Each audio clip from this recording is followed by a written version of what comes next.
Greetings, everybody from Cyprus. Phil Simborg here from the United States. I'm joined in my commentary by Seb Wilkinson from England, and we're going to bring you the finals of this very, very prestigious, one of the biggest backgammon events in the world, the Merit International Championship. We have two very fine players in the finals. I've been watching both of these players and doing commentary for both of these players the entire tournament, and I'm impressed with both their plays. Two fine young gentlemen. Ahmed Degadari from Iran. I'm sorry if I pronounce it wrong. He's playing Milan Angelov from Bulgaria. Milan beat Mads Anderson in the semifinals of the fighters bracket to get to the finals. And Ahmad is completely undefeated. But they're going to play a single match to 17 points for the championship. And whoever wins the championship. You don't have to win twice coming from the fighters bracket. However, Ahmad gets a little bonus on the money because he went undefeated this far to get to this point. I'm sure they're very both excited. There's a lot of money involved. There's a lot of prestige involved. And this is not a legal moves tournament. So if they make an illegal move, unless they've done a handshake agreement, they can let it stand. Dice on checkers do not count. Other than that, it's pretty much standard backgammon rules. Seb, what are you doing here? Why aren't you sitting there playing in the finals? You were one of my picks. I feel a pleasure to be here with you today. Well, I had the fortunate displeasure of facing off against Ahmed in the quarterfinal of the undefeated, where he swiftly ended my first life in the main, and he's gone on strongly ever since, so good for him. You remember anything in particular about that match, about how he played? No, he was very methodical and deliberate and slow. I noticed that. I thought he was one of the stronger opponents that I played. He played a 4 Good. PR in that match. 4 PR is playing 4 PR in a tournament like this, and the Iranian players are really very competitive. It's one of the best nations. Mochi told me yesterday that by next year there will probably be more grandmasters from Iran than any other country, which is pretty amazing because they don't get to travel as much because of travel restrictions on Iran to make it to that many tournaments. To get that good, they've got quite a spectacular group of players and a bunch of really nice guys. So it'd be nice to see him win. Bulgaria has really been a force in the last few years. I've been competing in the world team competitions, and Bulgaria always has a strong team, which, again, not that big a country, and it's just a love of the game. We know that some of the strongest teams are from Denmark. Denmark's 6 million people, and they have one of the strongest groups of backgammon players. So it's a lot of the organization and a lot of the love of the game in that country. Of course, we're here in Cyprus, which is just south of Turkey, and Turkey has really, really boomed in the last 10 years in backgammon. What happened is they've learned how to use the doubling cube. They played tabla for years, or shesh without the cube, and they've figured the game out, and now there's a tremendous number of really, really top Turkish players here too.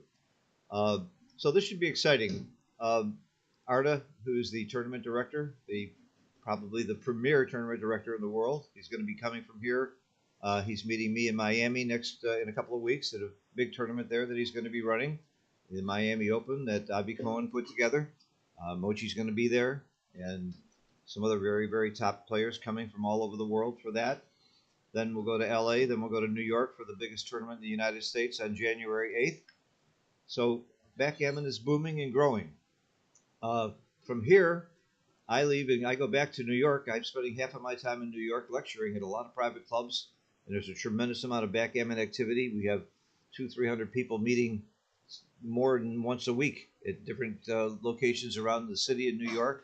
In the private clubs, it's really booming, and we're opening up a private club in New York. It's going to be available in Soho in the spring, and I understand there's a new club that's going to open in LA. The game is just really, really growing and booming thanks to the organization of people like Arda and the federations and people like Mark Olson and Galaxy really promoting the game.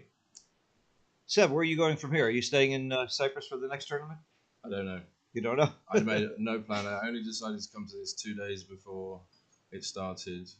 Last minute decision. Uh-huh. Everything worked out. And now we're here. Okay. So there's another one kicking off in a couple of days. Seems reasonable to pay a visit.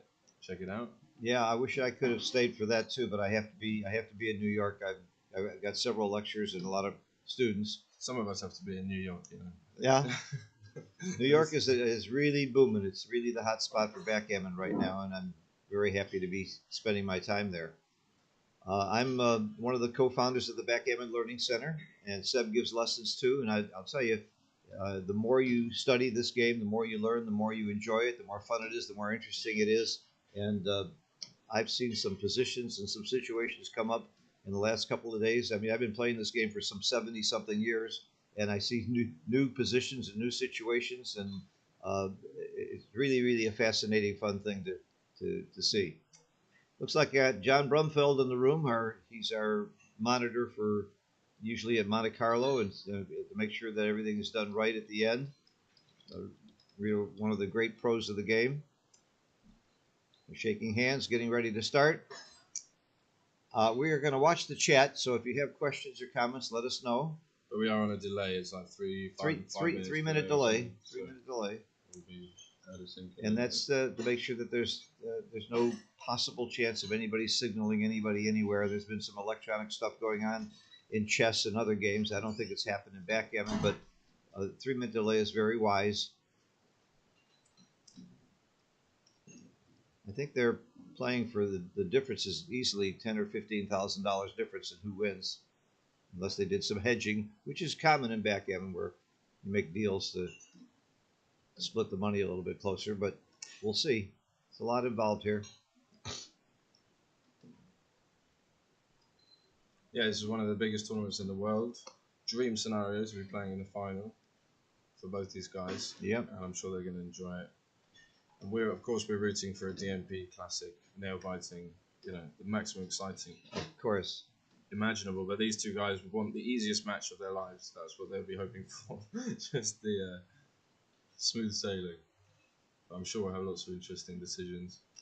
You know, it's interesting. There is real tension. I'm not going to name names, but some very top players made some very bad plays along the way and missed a shot, missed a double, forgot about the Crawford rule. It's nerve-wracking, and this is a physical game too.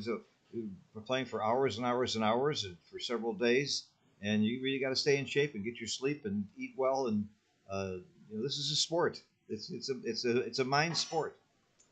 Okay, we're getting ready to start here. I'm glad we can see the numbers on the clock. That's great. Thanks to Mate Ferrar for setting up the streaming. Look how beautifully we can see the numbers on the dice. That's been a real problem for a lot of streaming situations, and that's thanks to Tara and Bill for finding some dice and coding it. Here we go. I love that they're using a baffle box. That's something that I sell and design and make. Yeah, and they're off. And they're off. They're off. Okay. It started. And we've got Ahmad from Iran playing the black checkers on the bottom, and Milan from Bulgaria playing the red checkers on top. Yeah, it's gone for that classic hit with the 5 to break up the connection between the back checkers. Immediately rewarded with a bad 2-6 from the bar. Finds himself with the initiative. I think the first game is important, Phil, how they start the match and how it feels to kick off. Who gets the early advantage? Yeah, get that tension out of your system. Lovely roll there, hit and cover. Immediately puts him under pressure to perform from the bar. Ugly 4-1. Yeah. And this is something here you see a player with the ace point very early in the game, something you would never have seen 20, 30 years ago. They would never, ever make the ace point, and now we know it's right. Oh, I would have thought about cubing there. Definitely lots of volatility and 3 blocks. So lots of positive sequences. Well, look at this 3-1. You hit 2 instead of making the 5 point. Yeah, I like that play, actually. But again, they're playing quite fast at the beginning. I always like to settle in and just take my time, make sure I don't do anything horrendous the first couple of moves. This does look like he might have missed a cube here. This is a real blitzing situation. I don't think so. Now that he's got the anchor, he's still got lots of work to do, bring the back checkers round. It's kind of a poor formation. But Milan would be happy to have the early advantage. It's going to be a long match unless we see some crazy cube action. Oh, I like this double tiger against against the 3-point board on the other side. That's very interesting play. Yeah, he went for it. I thought one of the better responses, but he was thinking maybe he could anchor on the 2-point if he did get hit like this, have a good game. Will he hit on the 5 now and just go all in? Okay. Yeah, that makes sense. Why not make it? Well, I'm a Pasco player. I would have hit. You just go for it. I But I would- think timing's kind of reasonable already like this. It's awkward. You want to start making your board at some point. By the way, this is my favorite back game. I love the 2-3 back game. Yeah, 2-3 is extremely powerful, especially with the ace point already made and the gap on the 5. You play 2 down here. I think you got to just go with playing down. It's a bit stiff, isn't it, coming in? It's probably okay, but So this is about as complicated a game as you can play these kind of back games, and that makes it really interesting. it's completely changed now. So upgraded to the holding game. More contact earlier, shots come faster, loses less gammons. Awkward remaining 5s. Maybe come down another one from the midpoint because you really don't want to play 6-1. So you don't need the midpoint as much once you have your 18 point. Once you have your opponent's bar point, your midpoint is much less critical to hold. Yeah, that's right. But he could well be correct. I just don't like leaving 2 blocks like weaknesses in board, nothing to cover. Always like the strongest position at every given moment if possible. So sometimes you have to give up something, but to keep your checkers in more valuable positions. So 4-3, is he thinking of running off the 18? Maybe? I guess that's what he's thinking. He just doesn't want to put another checker on the 6-point. Yeah, strip all the points. And he sees that this is a good moment, a good opportunity to improve the position, to make some progress that he wants. And he really wants to release the back checkers clear from the rear, right? Winning the race, come home safe. Well, it may be crazy, but I might bring 2 down from the 18. I know it's wild. I like to put my checkers, keep them all in play. More of a Pasco game in play, which is a big, deep back game type game. I feel like he's going to end up playing 18-14, 18-13. Yeah. Oh, sorry, 18-15. I wish I could ask him to take his hat off. Blocking the board. You can't see the checkers.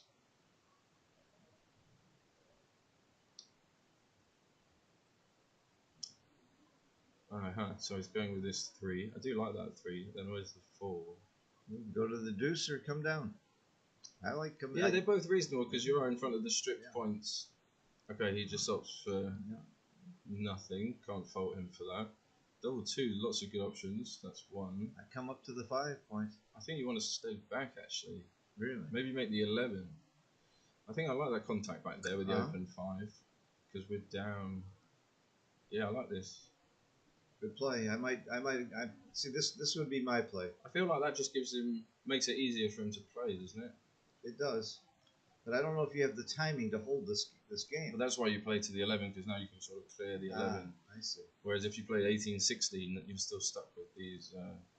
Immediately gets his shots. Well, it's another man to the 6, I guess.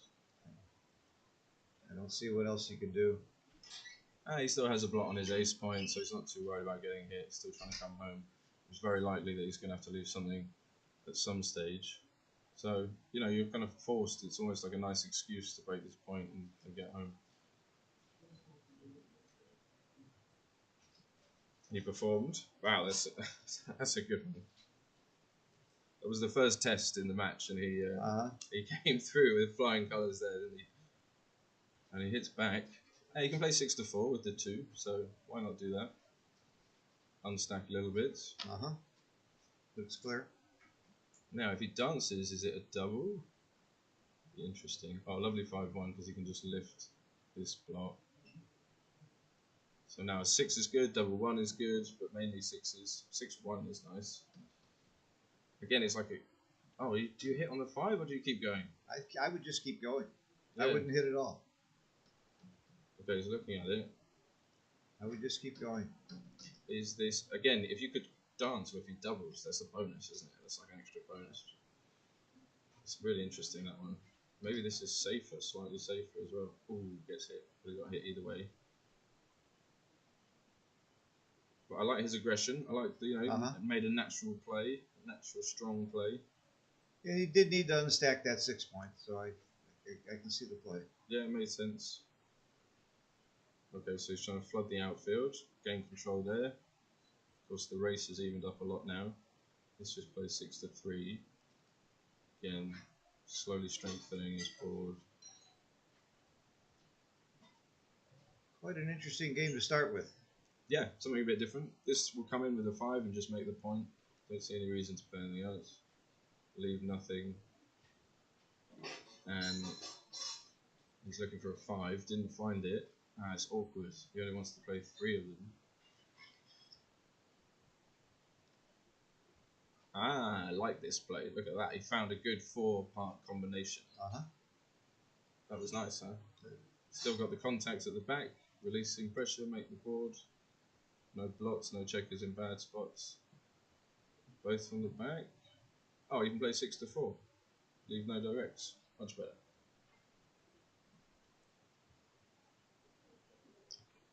I think this play is clear. Is he thinking about coming out with 2? I think it's a little too big. No, I think you're just checking. I think in these moments where you both have a strong board, you don't want to miss something. I know I missed a play where I volunteered, I didn't have to. It doesn't feel good when you look at it again. We saw that. That cost somebody who would be sitting here otherwise yesterday. The same thing. Mm. Oh, I heard about that, yeah. Do you want the blotting board? Interesting. It's probably fine, but sort of one of those, yeah. Do you want that blot there to be hit? Not really. I would just clean up again. I mean, that makes more sense. Mm-hmm. Getting hit is oh dear. Giving a shot, that's all. No shots, but he has to break the 6 and break the. Oh yeah. So now I mean, it looks ridiculous, the position now. It looks like a double pass. I double ugly games like this. Yeah, I like to punish these games. People give them up very easily as well. He didn't think too long about it. No, I would have cubed. That makes the crunch position is generally the weakest, the worst thing that can happen. I would have doubled. And he's got a 5-point board, so I think he's going to double when he gets the shot. So he's likely to get a shot here with a lot of numbers. That's one of them. Although it's not. Yeah, it is direct. And now he can double, but it's probably maybe you're right. Maybe it's too late now. If he hits, there's lots of gammons. I mean, he must double slope. This is a huge pass. Even if he doesn't hit, he's got a horrible game to play. So I think it's a huge pass, and I don't think it's too good. Because if you miss here, you could. Yeah, that's a consideration, isn't it? Is it too good? But you haven't hit yet, and you could just miss, and he runs double 6 or. I think this double pass. That makes sense. Double seems good. It seems difficult to get home even when you get missed here. And the race is not that good anyway. So yeah. Maybe he feels like he should have cubed last roll before the shot came. I was cubing 2 rolls ago. As soon as you saw the double 3, yeah, just give it. As soon as he crashed, I like doing that as well. I whip it because pressure. Yeah. Just say you like it. How much do you like your position? And people just pass. When somebody rolls a huge anti-joker, I get a drop right away. Good double. Very good double. I'm not taking this. Was he trying to sell it, maybe? I sold it too good. That felt nice. Yeah. It was a quick one. Oh, fireworks. He so took it. 5 is huge. This is massive, even though it's the first game. Okay, so can he survive? It's such a long way home. Wow, that's a good start, but it's going to be another direct. So how does he play this? Oh no. 1, 2, 3. Oh no, This is terrible. Look good, but it's not good. This is terrible. Oh dear. I did not like that take. Well, now you can see it must be bad if you rolled over 5 and you're still not in good shape. You're going to leave a double shot. I don't know how you avoid it. No, I'm trying to work it out, but I can't solve it. But how do you give? You give 2s and 5s, I guess. Clear the 8. Keep the 17 as like a support. No, you just clear everything and give. Yeah, just clear everything. And then if it works, almost home. What an ugly roll. Yeah, it's gonna spend a while on this one. Could this be his worst roll? It could be. Yeah, we'd have to go through all of them. It's Yeah. pretty bad. Oh, I like that as well. Again, what you're trying to work out is what's the best position when you get missed, because you get hit a lot. Of course, you want to minimise the shots. Yeah. That's the first consideration. But how good is it to play from if you get away with it? Almost gets away with it. Does he lift? No. No. No. Yeah, you want to close him out, don't you? Even though you duplicate the fives. You would lift it.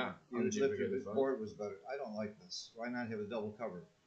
He's thinking he wants a 5 to hit, and then he's got a 5 to cover. I see. It's also like a few less blocks if he rolls a 3 in a dance. You're not in such a precarious situation. There's a 3.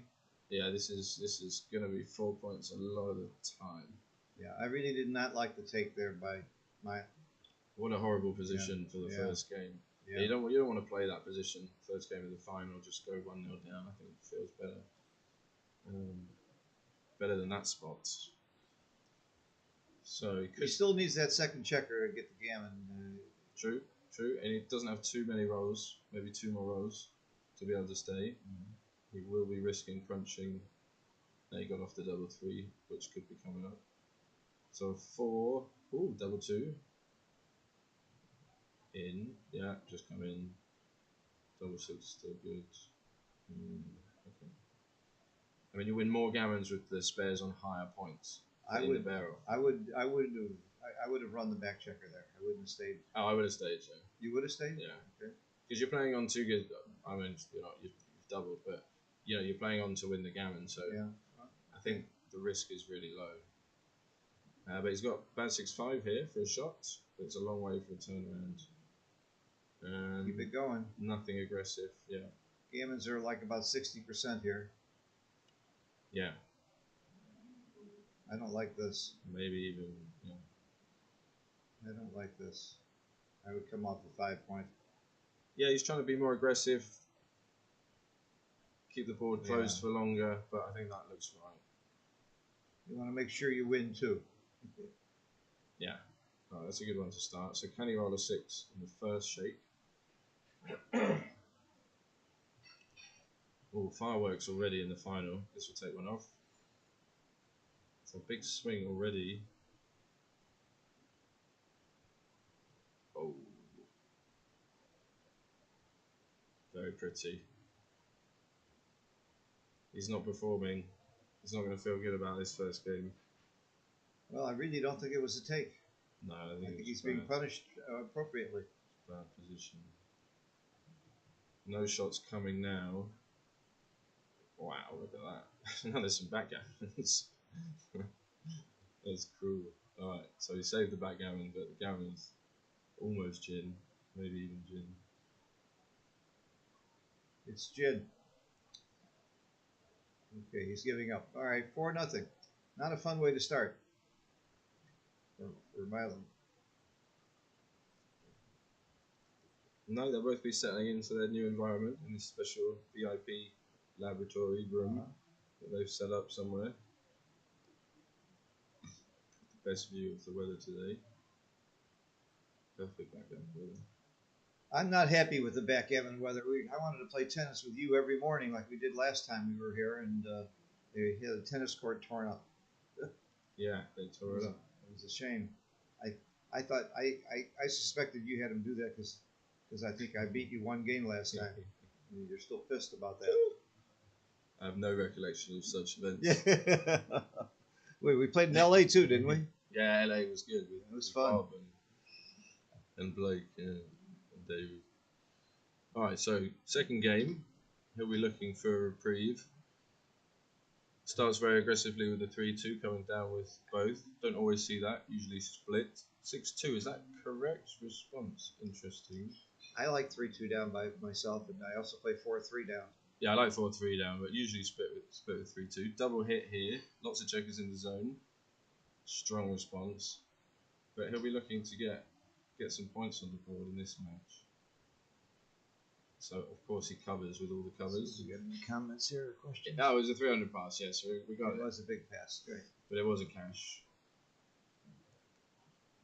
Oh, good. So we got Merrin in the chat just catching up. Hello. Appreciate you helping us out with some of the XG analysis. mainly just confirming Phil's brilliant thoughts Yeah, and right. analysis. And analysis. Right, double three. So he blocks the sixes, steps up with two, does lots of good things, and step up with the last one. Does feel a bit awkward, but you also pressure the block that's trying to make the 5 point, and you're trying to get out of there. That was good. A lot of people would go behind off the 6 point with that last one. Yeah, you want to keep putting pressure on your opponent and pushing forward and Nice forcing. play. It was a good play. You want to force the checkers into good spots, right? You don't want to play 6-3. You want to put the checkers where they belong. All right. It's McGrill's theory. He listens to the checkers and they tell him where they want to be, and he actually heard them talking. This is interesting. So he could actually run all the way from the back to the mid. He could have come down with two from the midpoint. I also liked. I would have looked at a few more variations there. Nothing. That's good. Yeah, that's right. Thank you. Beer delivery. I had a bit too much vodka at lunch. Salud. Okay. So they're in this mutual holding game. It's always quite delicate and tentative. I call it spy versus spy. First one who blinks loses. First one who comes off when they shouldn't. Yeah, you can see they're both struggling with the same objective, which is how to clear their rearmost point and get into the race ahead and safely.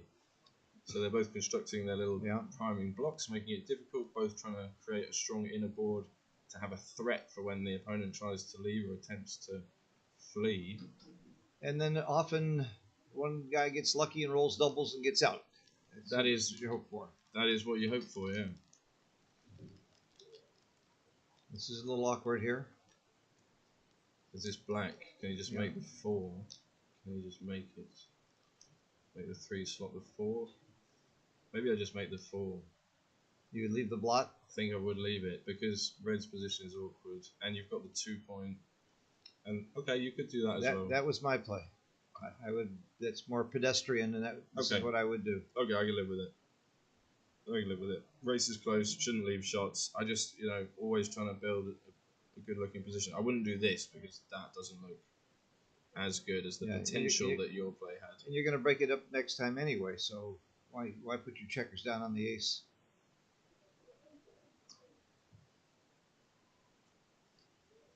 All right, he's taking it back. Yeah, maybe getting hit with a 3 while you have a blotting board is too much, so you don't want to leave that. This is reasonable. Yeah, that was my play. You shouldn't really leave shots when the race is close unless you're getting a big reward. If you're paying risk, you want a prize. You want to get something out of it. And he wasn't getting. Well, I like the 4 point, but he might get out. Would you break the 8 point here? I would, yes. Yep, create some spares and flexibility. Yeah. You could just play 13-10. Yeah, I like this because it's got 2 blots in board, so why not just do this? It's only really double 1, 2-1, 3-1, kind of. Yeah, no, keep the prime in front of the anchor with the 2 blots in board. I like this play. Does he hit? That is the question. No, I'm going to make the 3 point and slot the ace. He made my play. Okay. And he made it quickly. Yeah, I think that's reasonable. Oh, there we go. That's the big double we're talking about. Yep, that's what you hope for, and what you're waiting for in these games. And now, the race is still close enough to where he doesn't have. Yeah. That doesn't take it home. So these mutual holding games invariably transition into holding games because one side escapes, don't they? And then we're in this very familiar territory. I had a revelation about 6 years ago. We've divided the Backgammon Learning Center that there are 11 different types of games, but you're in a holding game more than any other type of game. So that's the one you really need to learn and know well. Yeah, it makes sense. I want to focus on the decisions that come up the majority of the time. 60% of your cube action, I think, happens in holding games. That's really amazing. And then you got 10 other types of games. So really, really learn your holding games. I've got more reference positions for holding games than any other type of game in my head. Oh, so we had a cube action there. I don't know that. I don't think he was winning enough in the race to cube there. And he's got open 5 point. Yeah. It's not a cube, but he's down 4-0 and he probably feels like he's just rolled double 6. He's in a good spot. Why not? So technically not a double, but you can see where he's coming from. Yeah, the double surprised me. Yeah, it's not a good position. I think it's actually And the main reason it wasn't a double is I didn't see market losers. I didn't see a sequence where on the next roll he might get a pass. Not enough sequences. Maybe there was Yeah. like a double 6-2-1. Yeah, right. But this is not enough. According threats. to John O'Hagan, you need 9 out of 36. You need 25% market losers to be a reasonable double, and he had nothing close to that.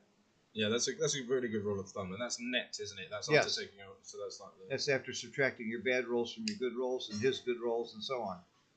And at first it sounds so confusing to learn that, but then when you use dice distribution in Extreme Gammon and look at the actual rolls, and you get in the habit of doing it, it's really not that hard. It's a brilliant. John O'Hagan came up. He's one of my teachers. Just a brilliant theory. Oh, everybody loves John. He's brilliant. I think that he played 2 3s there, but anyway, he's come home with another double 6. That's a brilliant, fantastic roll to clear that point. That was next on the list. He's got to run with 1, keep the board closed, I think, because he's also pressuring the race. Yeah, like this play. Yeah, this race is not over. I mean, he's got some combinations of 2 3s and 4s, but otherwise you could pop out and actually win. This illustrates again why he didn't have a double. The race was just not that good. You need to be up about 15% in the race in these holding games to be right to double under normal scores. Now, the fact that you pointed out that he's losing in the match, I don't think it's that big a factor at 4-0. Not when there are no gammons in the position. It doesn't change things very much at all. That's why you have to distinguish between gammonish and non-gammonish positions. So there are no bad numbers if he stays. 6-2, 6-3, play. So does he just go? Is that his best chance to win? And he thinks that it is. There's another reason to go. When you're holding the cube in a race, you have an 18% advantage, big holding that cube. So you have more reasons to be running if you're the one holding the cube. That's true. That makes sense. I mean, you don't have to get to 100% to win. Right. You only have to get to 80% to win. That's right. Well, at this score, it would probably be slightly more. But or you only have to get to 75% to recube. That's right. That was my next comment. So we got into this non-contact position, and both these guys have probably been performing extremely well in this area of the game up until this point. So it's a roll-off between the giants of the bear-off. Well, I'm going to bet on red, though. Yeah, I take red. I take red, even though the 5 and 4 is open. Especially take red now. And it's nice to see him get some points on the board and back into this match. He must have been quite unsettled after that first game. Especially since he took a bad cube, and he probably is feeling like maybe he did. Because when you take an ugly, ugly position like that first cube, you start to wonder about your judgment. Well, very often the dice show you, the game shows you what the right decision was. Yeah. And I think he felt it immediately, how uncomfortable. Well, that double 5 was such a classic. Yeah, he got missed, and then he rolled double 5, and he probably thought this is going to be okay. Yeah. And then, boom. Suddenly not. Wow, double 5 there, and he's got a chance now. It's a thin one. It reminds me of a position that we had, though. This 2 is clear. There's no reason to go to the ace. Why 6-4 has got to be clear. I can't understand why you would go to the ace there. Probably not a big deal, but I just don't even see the logic of it. Well, 6-2 or better, or 6-3 or better, and it's gin. It's not gin yet. Double 4 would put him in good shape. Okay, will he get a roll at it?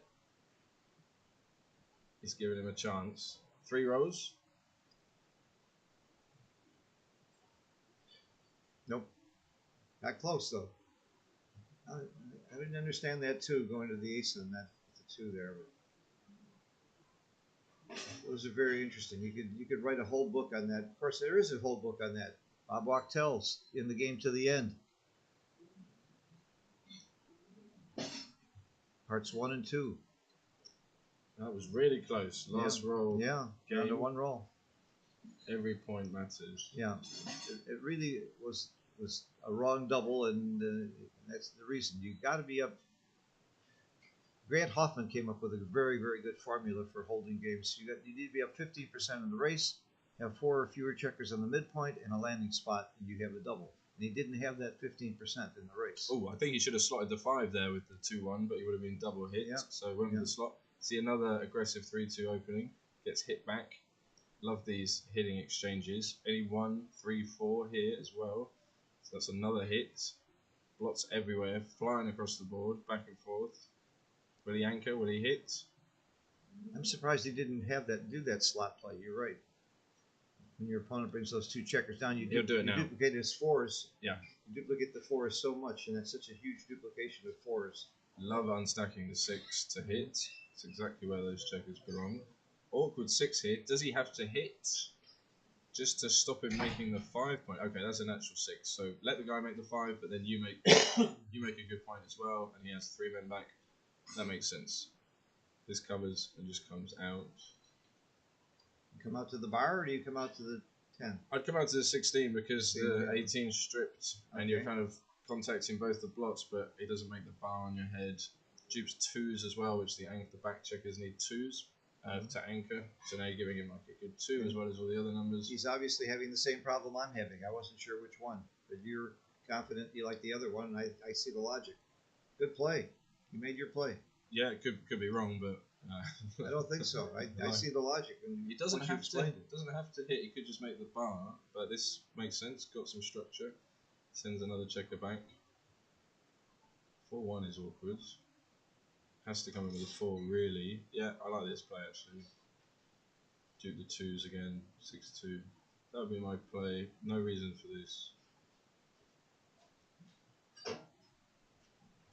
I hate making the 2-point early like this. Yeah, try and avoid getting stuck in this structure unless you're under a lot of pressure. But when you have the 5 point, you have the stronger inner board. You've got some flexibility. Now you're in the outfield because he's given up the midpoint as well. This is natural. You saw that was his first instinct because he played it. It looks natural. You want to enter the 4, you want to unstack the mid. Is there another 4? No. I like that he's taking time on this play.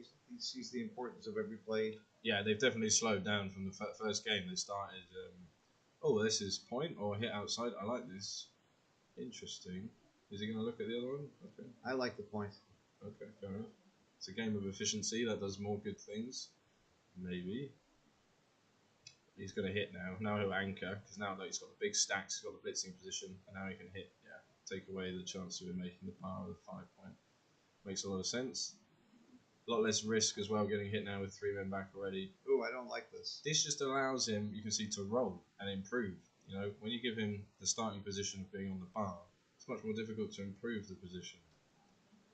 Yeah, I like the hit very much too. And the 3 point is part of your structure that you're trying to make and fill in, so that's also positive. You are slotting on a valuable point. But this does make some sense. Not to me. The hit's very clear, and he did it. Good. I'm always trying to empathise with the players and their thought processes. Double 2 comes in and hits, and then the last 2, well, he's going to step up another one from the back. Oh, and then he just played to the 9 point. I'm not a fan of this, but I understand unstacking. I would just push up from the back and then swap the 9. But, okay. And I would have made his play. Because I duped 5-4, by playing to the 9 point, you dupe 5-4, which is one of the best entry numbers. So this is like a free. Okay, I would have got hit with 6-3, but that's probably why I'm saying it. I keep getting hit. I really liked this play. I didn't like the stack on the 6 point. Okay. Yeah, no, it's balanced as well. It also looks good. I just don't like playing checkers past the point I want to make, like the 5 point. So he's thinking about the cube here, and again, I use Wilsey's law, and I know I'm taking. Oh, yeah. There's a lot of game left, so if I know my opponent's taking, I'm only doubling if I think I'm going to lose my market too much. Right. So your real question is, how big are the threats? Yeah. And you can see, right, he can hit in lots of places, but how much does that gain? How big an improvement does that make in the position? And you could say not that much because he's got the anchor, he's got the 5 points, still got 2 guys trapped behind it. So he's not making that big leap in value that we're looking for. So he decided against it. Which we agree with. We agree. We agree. But there's no harm in thinking about the double. No, definitely not. And now, like, if he danced, maybe he'd feel like he had enough. Probably still wouldn't be, but before he's considering. I think he's too stacky to be thinking about doubling yet. Almost no matter what. 3-4. Is he going to hit on the 4 points? Very loose. I might just go out to the bar. Ah, yeah, he agrees. That's my play. Yeah, makes sense. Don't need to do that. Yeah, this makes sense. Control the outfield. Yeah. Focus on those 2 checkers back. Wow, another double two. So hit, but it's not actually that good. No. Oh, hit on the ace. You just keep the checker going because there's no other combination. You just keep it going. You're right. Everything else is just stacking up your checkers.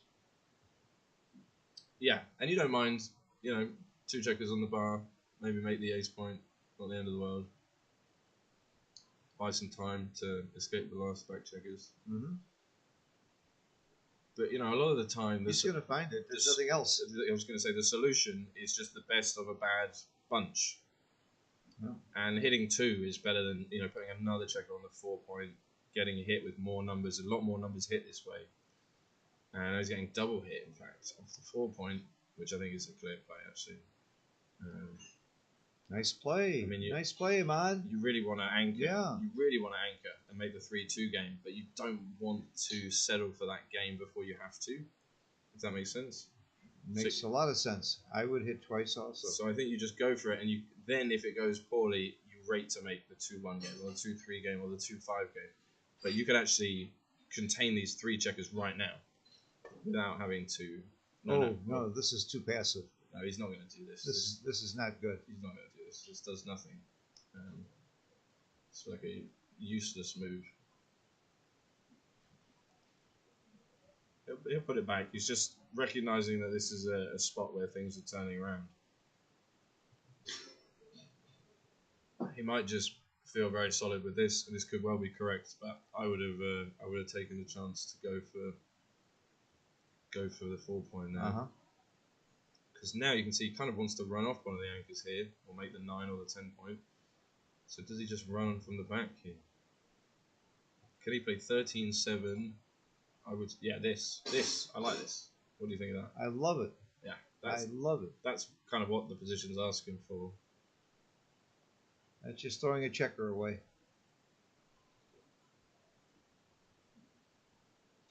Yeah, I like these slotting plays. Just priming the back checkers, keep the anchors, make it awkward. And getting hit isn't that terrible. Let him roll double 4. What a dirty mind you have, thinking always thinking of the worst My possible. God. You have to have those things in mind to keep allowing Wow. the possibility to reoccur. I don't even think about my opponent rolling double 4s here. What a mean person you are. Well, I'm always thinking like, how does the position improve or get worse immediately in the best way or the worst way possible? Wow. So I'm always imagining those variations. Wow. Because they're part of the distribution. And I'm the opposite. When the double 4 comes up, I'm shocked. I say, oh, what was that? Like that double 5 in that first game. Where did that come from? The double 3, we just didn't even see it. Yeah, didn't see it. Suddenly it's this horrible position. And the backgammon gods love to throw those things at you. This is nothing. I don't like this at all. All right, he made your play. Yeah, I like this. Oh, 3, okay. But you just don't mind getting a hit. I think it helps timing. Yeah. Still have the outfield control. Hit back here with lots of numbers. That's one of them. So yeah, it's like slotting the back of the prime. Send the third guy back. He loves his position. Red's position is horrible. That's why you can see like playing one checker 6-4. Now he's got 2 checkers there. Another double 2. That's the third double 2 he's rolled. He's going to have to bring 2 in from the 8, but I think he's going to put another checker on the 4 point. Yep. He seems to like that. It's an easy read. There's a magnet there. Makes the 9. Does he upgrade the anchor? Interesting. Because then that allows him to make the 3 point, but I guess he doesn't want to let him make the 5 point. Yeah, why not make the 20 here? Yeah, more outfield control as well. If he swings around with like a 6-4, 6-5. That was a very good roll for him. 6-3, yeah, keep it going. Leave 7s, and only double 5, which is good anyway. 7s and 10s. Yeah, but 6-4 is blocked. Okay, why not unstack? But I wouldn't want to leave the shot, right? I wouldn't leave this direct 2 because that feels bad to get hit. We've just escaped from there. Don't, and we don't want to blot on the ace point. So try and be logical. It's like we're working hard to make these improvements. Let's not get sent back and undo all our good progress. It's not in harmony with our plans, I guess. But could be wrong. That's also true. This is the type of game where I don't think there's a good book. I don't think you can find a book that tells you how to play these kinds of games well. Because it's just too complex. There's just too much going on. Too many things change, and the timing is so tricky. Yeah, I just always try and stick to theory and fundamentals, like basic principles, coming home, winning the race. Keep your checkers in play. Yeah. Put them where they want to be. Leave minimum risk. Yeah. Make my opponent's numbers as bad as possible. Oh, lovely. Look at that. 5-3 from the back. Probably one of the best numbers. And he hits. You know, hitting buys time to get rid of the anchor, which is what you really want, and stops him making that valuable 10 point. Right. Well. It's a great roll. Yeah. It's a real cat and mouse game here. It is. Cube's still in the middle.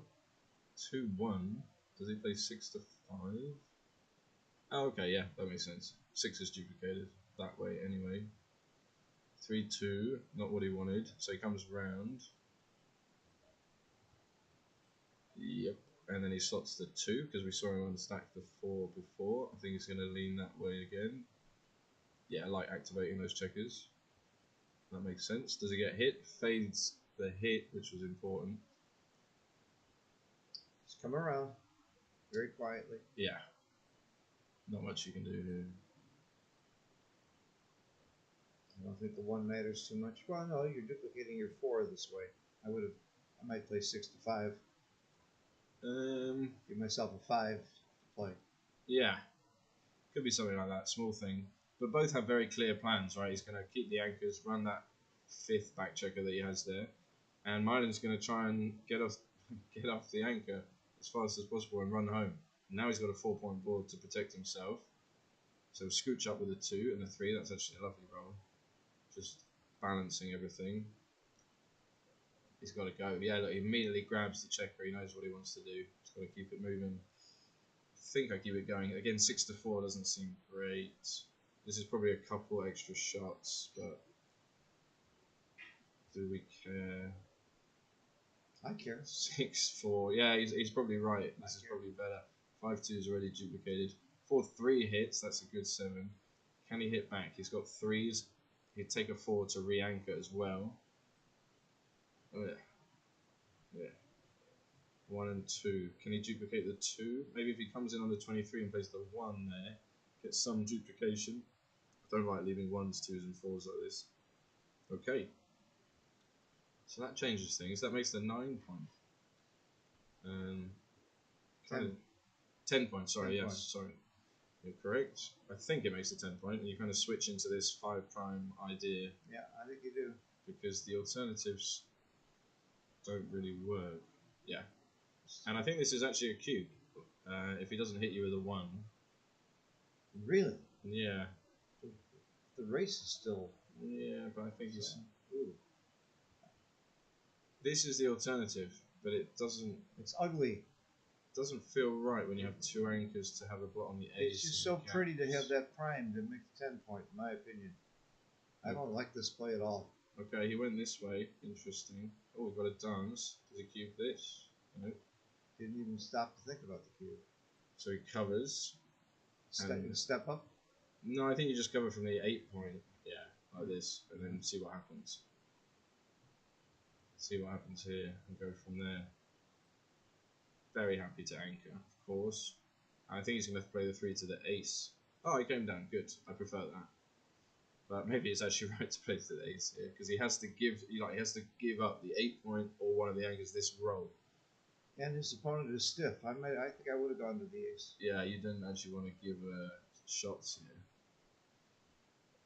And that is a top 5% roll. Mm-hmm. That's does lots of amazing things. Now does he double? I would, because I'm not sure of the take. I think it's a take. Yeah, I think it's a take. I think it's a double take. I mean, that was a big swing roll though. That double 5. Double 5 was huge. He left the shots though. He did. Oh, he just rolled. Not double. I mean, a great reason to double is you think your opponent will pass, and if he's going to pass even like 20% of the time, that can make a cube. Let's say a bad cube, a good cube. Well, he's going to get a double pass now. Yeah, I think that's this is over. And a reasonable and you comment. shouldn't be thinking too good with that anchor. So you No, I see people play on too good all the time against anchors, and you just don't win that many gammons, and you have to pay a lot of risk. Like you end up losing the game. You don't want to do that. Good double, good pass. Okay. But you think he might have missed one. But at the score, he's probably thinking as well, leading 4-2, 2-0 up. Wants to wait a little bit, but 17-point match. I have to tell you though, I'm impressed with their play. That was not an easy game. There were a lot of really tricky plays, and I think they both played very, very well. I'm very impressed. They deserve to be here. There's a lot of big name players, including Seb, in this tournament that would love to be sitting in their seat right now. Oh yeah, absolutely. So on to the next game, 5-2. Standard opening, right? 6-5 ran.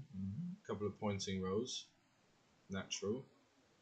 This is going to come down in splits. I'm always splitting when my opponent's got 2 checkers on the 8 points. Freeze those checkers. Run. Yeah, or he could just come up and come down.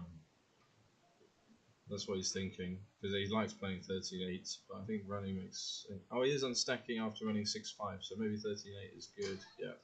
Just for balance. Just getting hit here, your position's a bit awkward. But interesting, you don't duplicate the 4. Maybe running is good. I would have run. Yeah, could be fine. 6-2, didn't get hit, but that makes the 18.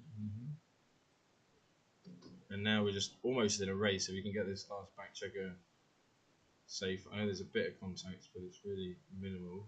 He gets safe, but he's going to leave a bad 6-1 for a while. And now, how is it? I'm slotting here. Why strip the midpoint like that? Oh, it's really close. Yeah. Slot the 5 points. Bring it in. This position play is exactly the same as a mutual holding game. Right. But a lot more freedom to make the board how you want it. Maybe he just clears the mid. As soon as I feel like I'm putting checkers in ugly, less valuable negative positions, I just free up extra checkers. So here, any other combination of 5-4 is something negative, really. But if you just clear the midpoint, you can start filling in the 5 and 4 points as you wish. So once you make your opponent's 18 point, your midpoint is not that valuable. You don't want to dump its wastage in your race. Well, at least he looked at my play. So he's thinking about this, but the race is way too close. To do this, you'd have to be up significantly, actually. Because even if you're up, let's say, 10 pips after the roll, your opponent's still going to roll, and then it would be even when you miss it, even when you get missed. So that doesn't work, right? Plus you have to be winning when you get missed. Plus you're giving him good bad numbers. You're giving him the 2s hit, the low numbers hit. Yeah, extra like hit and cover numbers. This is a way to play it, keeping the midpoint. But why do you want to keep the midpoint, is the question. Yeah. And I think that's going to be a small error, because he's just going to have to give it up now. And it's not efficient for the bear off. Like, most of the games are going to end without hitting. Well, problem solved. Double 5s. Yeah, that was the best solution. So did he roll enough there to take? It doesn't look like it. Let's see. 7. So maybe it's enough. So he's definitely got to take, I think. Pretty quick cube. So it's definitely a take. It should just be 7 pips. You counted it that fast, huh? I was right in the middle of counting. Well, this is 2. Yeah. This is 5. And this is 7. So good double, good take. Maybe the double was slightly early, actually, because well, he's losing in the score too a little bit. That's true. That's true. That's true. That gives the cube ownership value for the leader less valuable, less recube power. But 7 pips, and he had a bit of wastage in board. It's not ideal. But he's got the upper hand here coming in.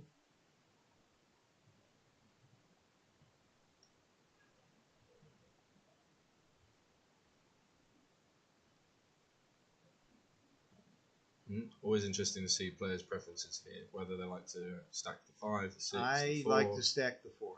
8 to 6 had to make sense. Yeah. You played that piece wide. Ooh. We are being joined also by Ooh. David Wells here. David, have a seat. I'm going to relax a little bit. I'll let you guys take over for a little bit. Oh, he got a double 6 back there with the correct response. Otherwise, he starts getting worried about being re-queued. But everything's settled down now. Welcome, David. How you doing? I'm doing okay. How are you doing? I had a boozy lunch and a very slow morning, and now I'm watching the final.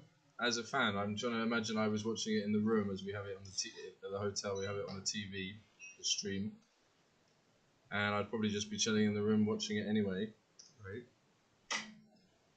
So we're sharing it with all these beautiful backgammon fans around the world over a small beer.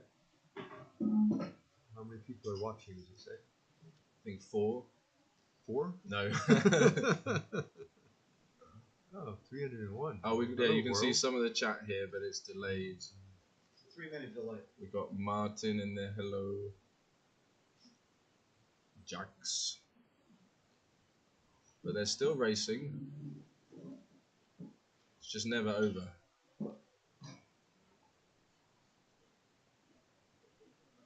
We've learned in this game not to make any assumptions.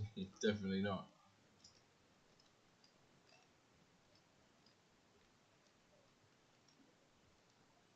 I had one similar against Ahmad, 99.86. And he did similar this position, did the classic double 6, double 5, last 2 rolls, like clean 8 checkers. And sometimes you're sitting there thinking, oh, this is Jin, why isn't my opponent resigning? But then they show you, right? They say, look. I learned that one a long time ago. I was 99.9% once and 99.9% plus, and then I lost, and then I realized, wait a second, Jin is Jin only. There is no almost Jins.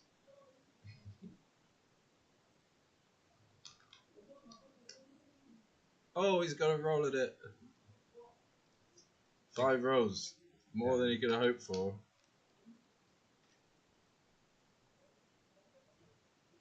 Yeah, I think it was a match. I was up 14 to 0 to 15. We just broke contact, and I was up 60 pips, and then I lost the match. He did it. He did it.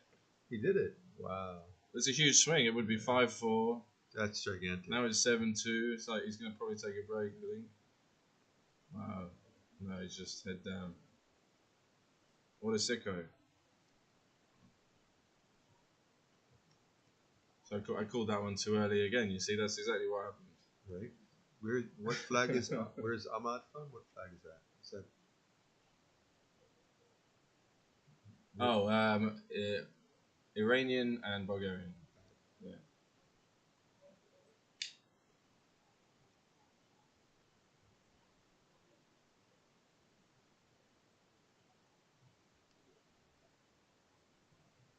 So we've seen like aggressive openings from Milan, 3-2, 2 down, 4-3 follows suit. But he's going to want to mount a mini comeback here. So you make the 4 point here? Yeah, for sure. Yeah. And probably this is okay. Maybe 21? I would have done 21, but this can't be too bad either. Yeah, they've got to be close, right? This is a great number. Just link up and on your way home. Yeah, it's a nice number. You like playing these games as the leader. You want to play. You Yeah, like holding exactly. games, simple games. So last Yep. 4, 18 looks natural. Even though you don't want to give him the tempo with the 6, you got the double coverage on the returns. That's a great number. Allow him to get those checkers home pretty safely now. He's pretty much a joker. 8-2, do you think? Because you want to keep the. Yeah, you really want to make that 20 point. So this is a big one for developing the structure. Some shots remaining, right? Still a bit awkward. Wow. Yeah, he's thinking he could just come down with both, but then it's all stripped. Yeah, I would just play the 5 and then double, I think. yeah, I would go with the 5-2. How bad is this? Seems pretty easy to bring those checkers around. You just don't want him to anchor at the edge, do you, really? and now it's maybe too good. It's probably just a double pass. Probably just a cash because you're leading. Yeah, and Some bad rolls. Milan has good structure and a good board, and you're not diversified. You have 5 on your 6 point. Right. It's not like a free roll. No, you could roll something silly like it 2-1, definitely be a 3-1. big pass. So. Oh, enormous pass must be. Why wasn't it too good? Because of the risk. He had some bad sequences. I mean, like roll, all he's got to do is anchor, like on the 3 point, and then you're not good enough anymore. Like, or if he leaves a shot and gets hit, then just not worth it. If there were lots of like easy gammons, you'd still pay the risk. and he can take pretty deep with this score, so he just has to roll, improve his position a little, and he can take the cue pretty much. Like, so he got a lot of market gainers. yeah, exactly. Oh, he's gone with the 5-1 full aggression, 8-2 down, double 6. He is relentless. Yeah, these on a tear. Milan is not having fun. I mean, Milan has fought his way back from the fighters bracket after losing the undefeated final. I think it was a repeat, wasn't it? They played. All right, well, why wouldn't you just play out 2 off the 8 here? Probably was the wrong. Jesus, these rolls. You know, those are my favorite opening is 6-6-3-1, but 6-6-1 is up there. Yeah, I didn't like Milan just slotting the other point there. I think he was supposed to. Yeah, another weakness in the board.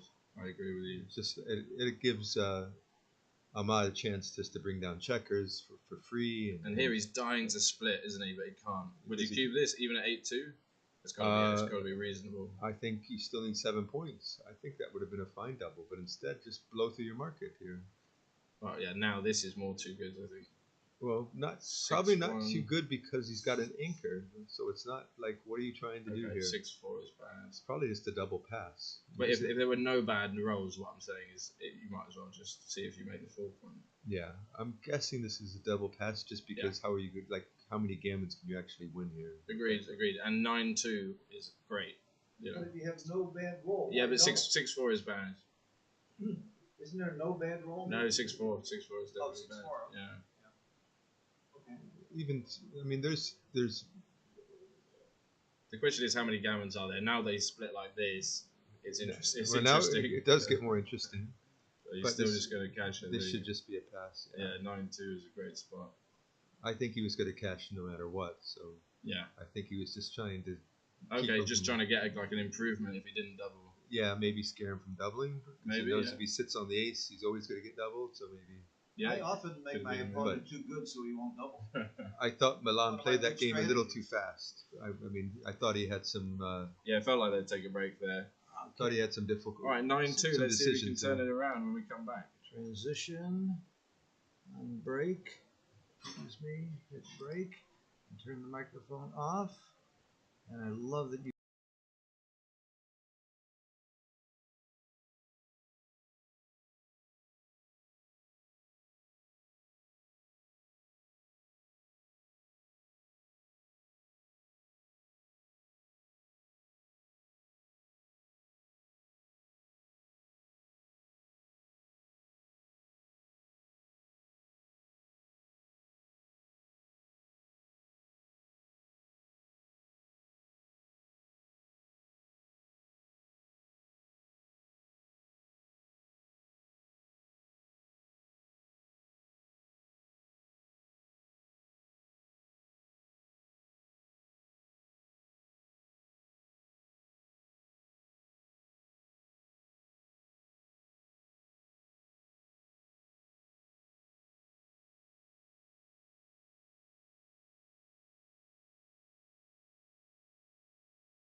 Okay, we're still on break here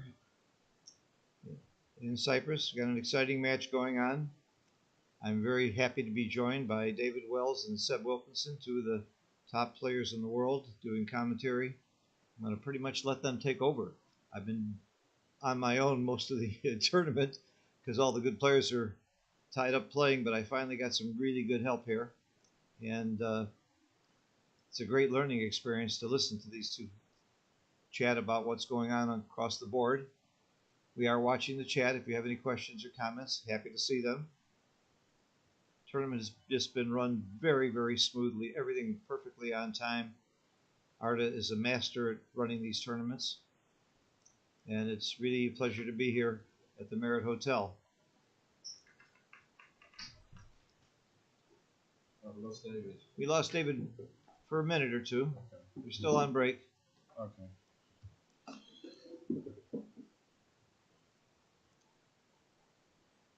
So what do you think of the play so far? I think it's very solid. The play, or the level of play. The level of play. He's put me on the spot. Okay. Put me on the spot. It's a, it's a final. Everybody's nervous. It's a big thing. It's a difficult game. I haven't seen any really monster blunders. I didn't like that first take, of course, in that first game. That was really bad. That was a really bad. Other than that, though, we didn't like the cube in the next game. Yeah. But it's fine. We're not trying to criticize. Like, everyone's just trying to do their best decisions. It's difficult, and that's really the thing. That's why everyone's here to challenge themselves every moment, every move, and why it's so fun. The excitement. It's the most exciting game for sure. And as you know, I play all the games, and like yourself, I play all the games for money. Yep. If we can. If you can. And backgammon is easily the most exciting. I was stuck in a poker game a couple of weeks ago, and I was so bored. I can't tell you. You just got to wait and wait and wait. In backgammon, you're never bored. Every second, you're thinking you've got something you got to be considering every second. You're totally engaged. Yeah, and there's just swings. Just every roll, something interesting can happen. Big improvements could be made. There's like a sweat. Every roll is like a new card coming off the deck, and it changes things constantly. And we just don't know where it's going to end and unravel until the end of the match. It's a fascinating game. I started out as a bridge player. I was a duplicate bridge player. I played in Dallas with the top players in the world, Oswald Jacoby and the Aces. And Oswald, who was a two-time world backgammon champion, taught me how to play backgammon and never looked back. It's just been much more fun for me. Of course, my number one game is gin rummy, but you don't see that much. It's not that popular a game, but it's a great gambling game at country clubs.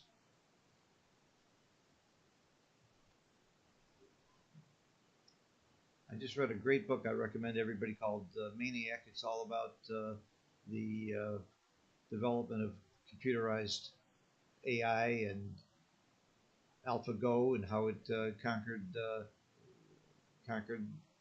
game of Go and chess. And of course, we have it extreme gammon and backgammon, which has really solved backgammon pretty much for the most part. Taking quite a long break here, but this is the finals. This is very important. And when you're losing 9-2, not a bad idea to shake things up and take a little bit of a break. So this tournament is certainly one of the most premier tournaments. Of course, Monte Carlo is number one, the World Championship. Denmark is Copenhagen tournament is very big, but coming up very soon is New York, the biggest tournament in the United States, January 8th. And I urge you to go to that tournament. It's going to really be a major event. We've got an incredible lineup, and there's going to be a Pro-Am doubles, $5,000 entry fee Pro-Am doubles, which I think is going to be very exciting as well. Oh, that sounds like fun, yeah. Yeah, be a good one. Okay, they're getting set up. Yeah, by the looks of things, players are finding themselves back at the board. Still got plenty of time left on the clock for both players. But Milan will be looking for a different script on this episode of the series. Backgammon Days. Okay, all the aggressive openings he's been playing, slotting with 5-1, all down, 3-2, 4-3. Hasn't been working out for him, but let's see if it does. So Well, you when you're only, losing, you play gammon go. I believe in that theory. I learned that from Joe Sylvester many years ago. you know this. You only hit with double two in a response to 6-4. Right. That's the easy way to remember it. On all the other ones, you either do this or you make the anchor, but this is usually best. 3-2 is not what he wanted with that valuable builder on the 9 point. So many good combinations he could have found. But he really wants to split against this incoming priming structure. So maybe he comes down with 3 and split. Oh, that is nice. I like that. That's a fun play. He gets hit with an 8, but he's got lots of returns and lots of ways to cover and make the 5 point. I would not have found that slot. That was bold. Ooh, double 3. So he comes in, he covers. Oh, and he makes the 3 point. Lots of good things. All right, so he's back in it. But you can see his intentions being displayed on the board. He's being aggressive. He says, "Okay, I'm gonna go down fighting. I'm not gonna just go quietly into the night." Yeah, 3-2, lovely roll, hit and just keep going. You don't want to strip the 6 point. You don't need to hit this second checker, I don't think. I know you look at it, but you leave a blot on the 14. And why not just come around with a 3? And there's not enough covers. That's the problem. You're not trying to win the game like in this moment. You're just trying to reach a doubling position. So this gradually builds towards the moment you're looking for. Double 1 will make the second anchor, although he wants to make the 7 point. He could even slot the 7. There you go. Nice play. He's in back game mode. Nice play. I love that play. So he gets the timing. Now, does he hit or does he just make the 7 point? I make the 7 point. I make the bar. I think he's going to hit. I don't like that play.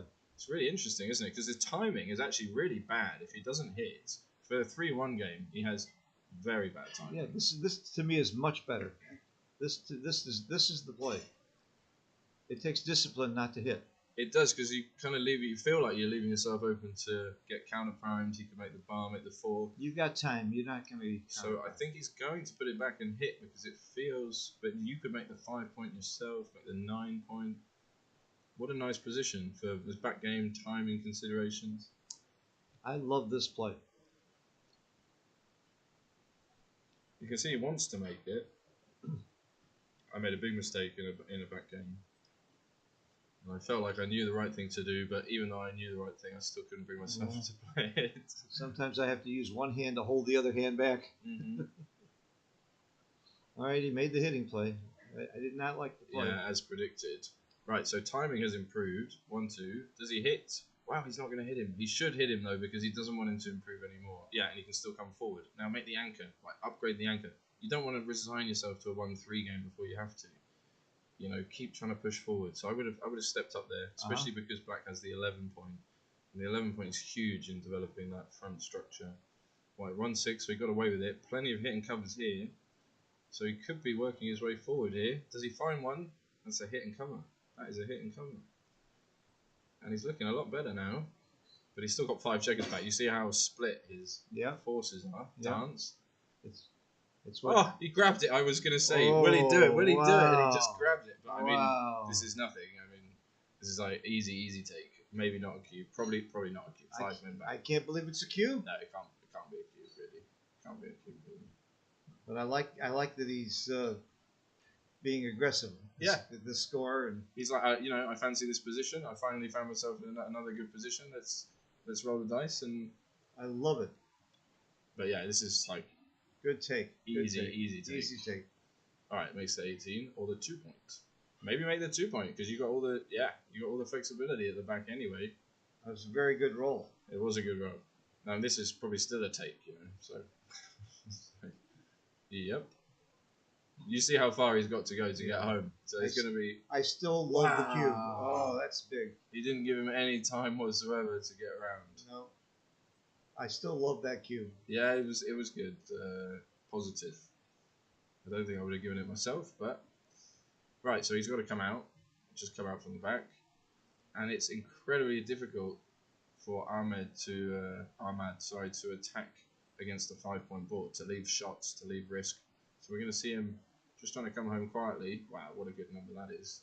Exactly what he wanted. Any combination, 6, 1 and 4 there. Yep. Now he's got these 5 checkers trapped. All right, everybody up to the edge. Now we're talking crashing.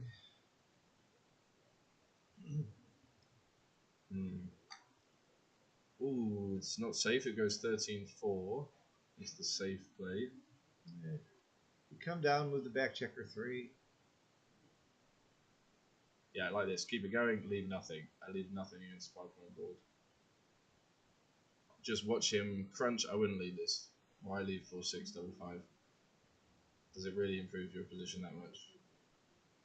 Okay, so you get some builders for the 9 point.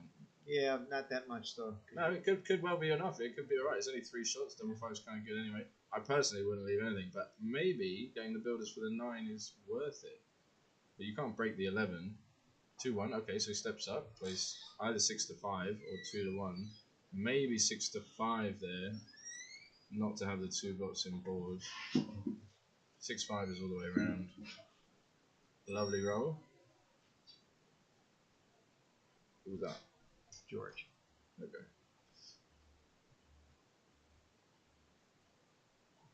And actually, as black, I'd be thinking, right, when can I rekeep this? Really? Sure. Did this score? I'm always thinking that's the position I'm in now. Wow. I'm coming home. I'm thinking, how much better does it need to be? This score, I think I don't think about the recube for a long time. Well, I always want to know where I'm at and think. Even you're if I'm right. adjusting like this, I think It's never wrong to think about it. Never wrong to think. I'm not thinking about giving it. Just thinking about what I need. What would I need? And of course, it's got to be a lot better. I need him to crash. I need him to crash his board. So here, he's forced off the anchor, the back anchor, which is the worst thing, with 6-1, 6-2, 6-3. This is probably what he's thinking. Doesn't want to leave anything. 5-4 is a good one. That comes around the corner. It's a great one. Releases the checker. One of his few very good rolls. But again, this is not well timed. No, it's just a race, actually. I mean, it's like a holding game, and he's trying to release the back checkers. As soon as that black checker escaped, he really had nothing. So 3-2, that's simple, just slots the 2 point. Comes in. It's sort of forced, actually. That looks weird. This looks right. Right, so he's trying to run from the back anchor. If he rolls like a 6, like here, he should probably run from the back anchor and play 11-7. Can he just run from... Yeah. He may run from the front. Yeah, I'm thinking that as well. But why would you run from the front when you want to escape? I don't think you're going to get the cube. You're not going to get the cube at this score. And yeah, I think I would pop out now. Pop out from the rear? Yeah. This is not. This just doesn't make sense because he has a blotting board. And way too much crashing going on. You want to push forward. So this clears the 8 point, makes the deuce. I wish he wouldn't wear that cap, blocking the board with his hat. Matthew, is there anything we can do about that? Can we get a message? Look at the board. We can't see the board because he's constantly over the board blocking the. No, we cannot do anything with that. All right. Okay. All right. Yeah. Simple play. Or what if I go up there and I just take his hat off? That's what I mean. Now he's forced to run That's from what the I'm talking anchor, but he'll just play 5-2 because he's not breaking the anchors now. I really think he should have used the weakness in black's position to get off the anchor last roll. 5-2 keeps the 5 point board. So Yeah, can he not clear? half, it's like Double 3% one. of the board. Double one. Oh yeah. Over-exaggerated. So he locks in the back anchor, pushing forward. That forces some 6s off the front anchor, like 6-1. This. I kind of like the stack. I liked his first play. Yeah. I like making the 9 point because you force. I mean, he's going to come off with all the numbers anyway. But yeah, getting closer to home, block double 4, double 4, yeah. I like this. A lot more crashing. He can't run, so he clears the 6. We really see. I mean, he rolled a very quick 6-1, of course, but having 5 checkers back was so much work to do. That makes the ace point. And it just waits for the guy to run off the anchor and leave you some opportunities. So can he run around the corner? Oh, he's out to the 14. What a lovely time to find double 3. Wow, he really needed help there, and he found it. He's still alive in this game. And now there's some tricky rolls. There are some awkward numbers here. That is one of them. He can clear the 6 point safely. That's the only safe play.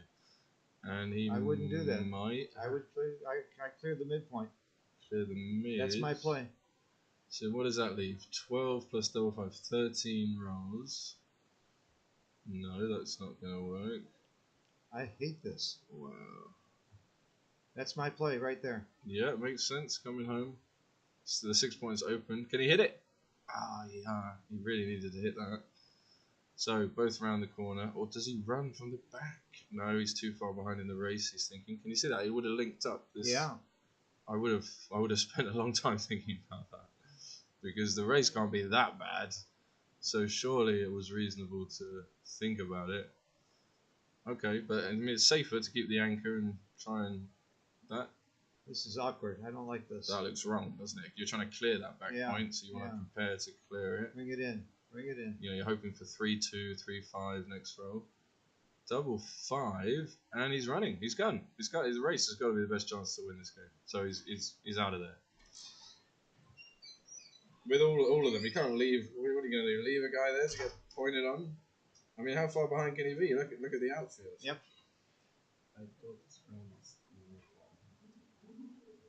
Thank you.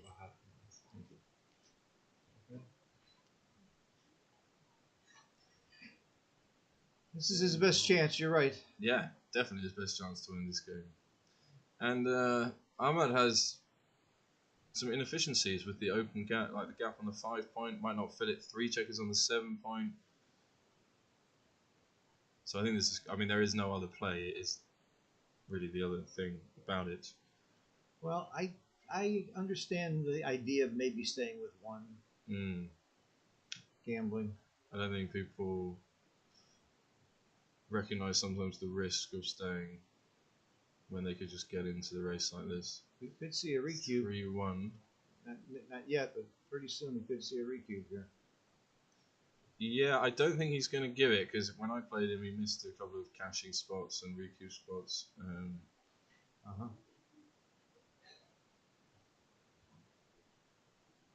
And I think in general, that's what players do when they have a big lead in the match. They're not even considering the cube until maybe it's too late sometimes. 3-2 is not what he wanted. Wow, and he's behind now. One first man off. I think it. Oh, he needs help. Even at this score, you might have a recube very soon. Well, it just depends on the difference, doesn't it? 3-1, that evens things up a bit. Yep. Can he get a man off here? That will help. Alright. It's anyone's game, but he lost the last one 2-1, that will help. He lost the last swing like this, made a big difference in the match score. Can he find a way back to 9-4? 9-4 is so much better than 11-2. Another 2-1. He's doing his best to help him. He's doing really his best. helping him. Can he perform? He's giving him a chance. 5-2. It's not what he wanted, but he'd take it. This is really close. So close. Very close. So close. 6-1. Right, trading sevens.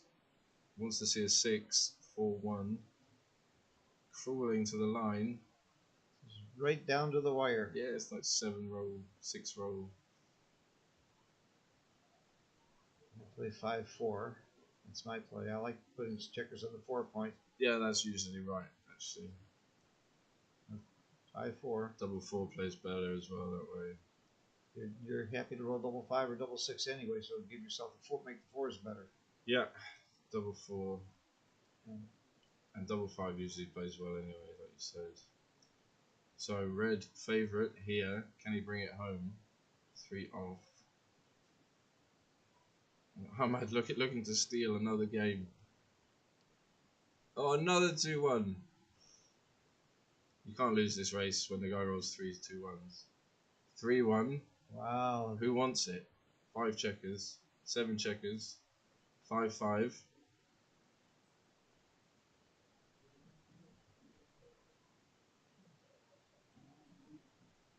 Just take it off. Yeah, just take it off. Just take it off. Don't think. Then you can be in a 2-roll You position. can't lose by taking it off. It's funny because it actually plays really nicely the other way. You know, it slots all the points, really. But this way you can be off in 2 rolls or in 1 roll with double 6, which is a swing. Wow, that's a good one. 5-4. It's going to come down to the last roll, Phil. I feel like, Yeah, it is. again, so close. 6-3 is great. Split it. Yeah, should be off in 2 rolls. This roll is huge. Well, is it a cube? I want to know about the cube now. At this score, I mean, if for, it's like a for dead, money, it's a pass, isn't it? is it like a dead? It's not really. Isn't this a double pass for money right here? If he rolls 2-1, it's like a redouble pass. No, I don't think so. I don't think it's as good as it looks. Often deceptive, these positions. Wow, I would have really thought about it. No, he just rolled immediately. Doesn't want to get involved. Wow. So Milan is favored here. Yeah. This play doesn't matter. It's the same number of shots either way, I'm pretty sure. I think it's the same number either way.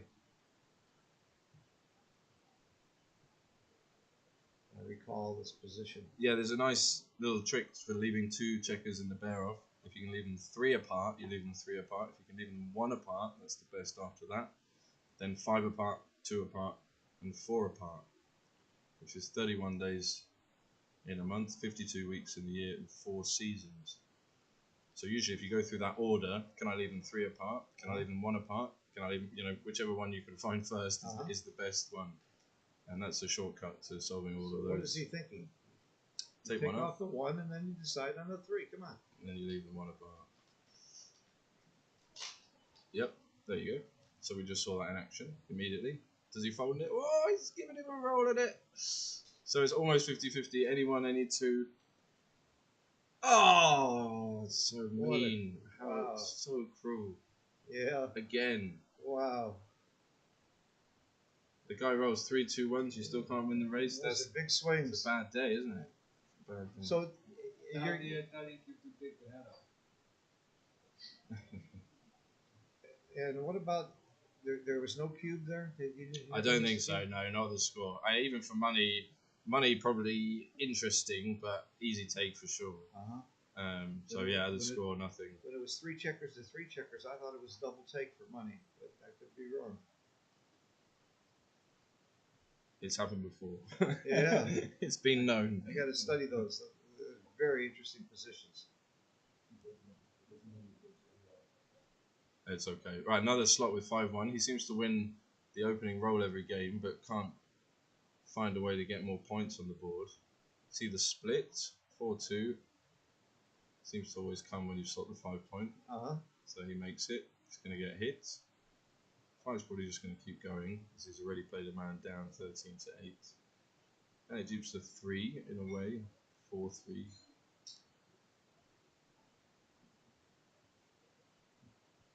Oh, yeah.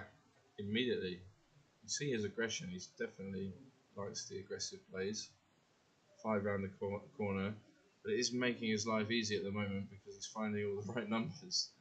Keep pushing him back. He should make the anchor here. Definitely. Yeah, I know he's going to hit, but he should just make the anchor and lock up the contact against that block. I think the score is getting to his head. It's affecting him, yeah. He's probably kamikaze mode. Playing more game and go all the time now. But look at this 5-1. What do you do here? Come in with 5 and just, yeah. It's definitely reasonable. Duplicate the 5 to cover, 5 to hit, 3 to cover, 3 to hit. This is the other way to do it, but then this is too ugly for me. You're stuck further back. This is too ugly for me. I don't. Just too stacky. Yeah, I like the first way he played it. It looks right. Pushing forward, last checker back. Duplicate the 5. Nice play. Very logical. 6-4. What does that do? Covers the 3 point. And that is the only thing I can see.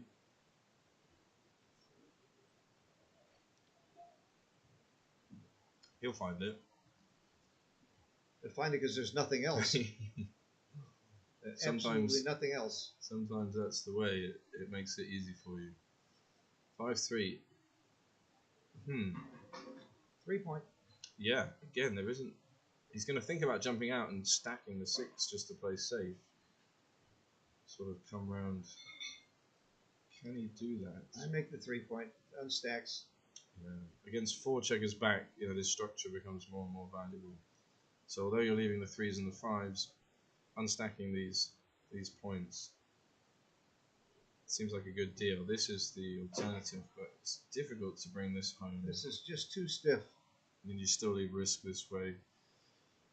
So I think you're right, Phil. I would have made the 3 there. And he cubes him with 4 men back. He's really, but he is making it easy for him. You know, these early cubes is like it's too easy. All right, so maximum contact. What There's is no that? way in hell that could have been a cube. What do we do here? Split with the 4? I think we split with the 4 at the back. This is reasonable, but you do a lot of double hits here. That's a double hit, but he should just make the 5 point because he needs to unstack the 6 and the 8. And again, no, wouldn't do that. I mean, could be right, can always be wrong, of course. I don't like it. But the standard approach, especially when you're outboarded and you're coming home, you're winning the race already. You just make the 5 point and you focus on bringing the last man home. And what's wrong with this? I mean, even the 3 is duplicated. That's right. And this is pretty. This is he found it. Solid. You can't fault him for looking at it. Solid improvement. Double 2 will definitely step up. And then he's going to slot the 5 point and prepare to make the welcoming committee. But yeah, Black again finds himself in another great position. This is just safe. No, what are you doing? Is that right? Wow, I would just play to the midpoint. I would have made his play. 6-5. I like this play. Wow, Sorry, Seb. I'm doing this play. I would never have done that. Because you're just winning. You just play safe and come home. I mean, now you can get gammoned. No, just cover the 4. Cover the 5. Surely cover the 5 point. No, 2 more 4s. You're right. Am I delusional? You're right. Gotta do it. Has he? I mean, he could hit 2, but it looks so right just to make the 5 points. I guess you leave a few numbers from the bar, actually. Yeah, maybe he's right. Because you do leave some numbers that hit. Would have covered. That would have danced, and that would have been covered. sort of 4 points. Okay, interesting. Wow, what a swing. It was a big swing play. What a swing. I'd like to see what was right there. He had a chance.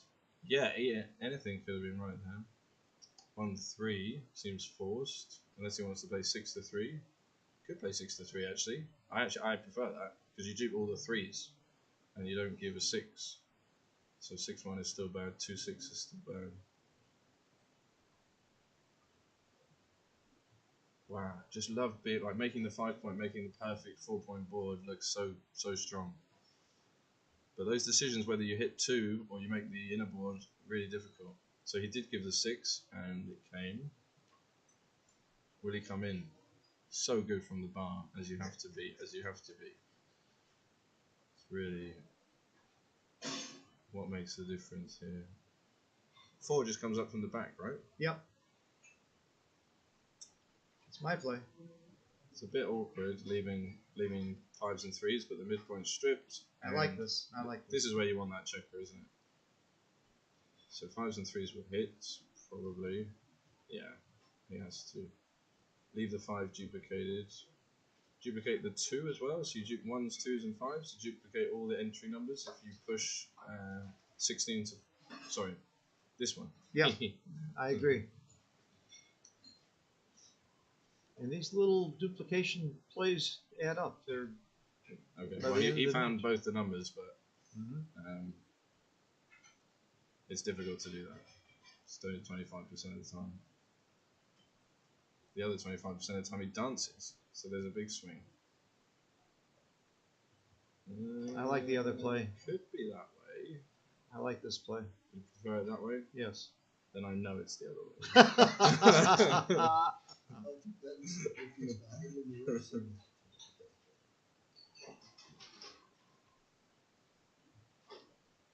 Safest bets I'm ever making. Alright, can he hit with a 402? Wow, he just finds all the numbers every time. Good double hit. Really interesting play. Point. Could make the 4 point, could make the 11 point. I'm Good pointing. double hit. I'm pointing. Okay. I think I probably am as well. Yeah. How bad can this be? Duplicate 1s and 3s. Dancing numbers are huge. Double hit does look appealing though. It doesn't gain that much, I guess, sending an extra checker back. I like the point. Just make the point. You win. You're way ahead in the match. I think Well, we've just seen him be aggressive with the 2-1, for example. I didn't even see the double hitting play, which looked amazing. But at the score and in the situation, I was just bringing the position home and playing safe.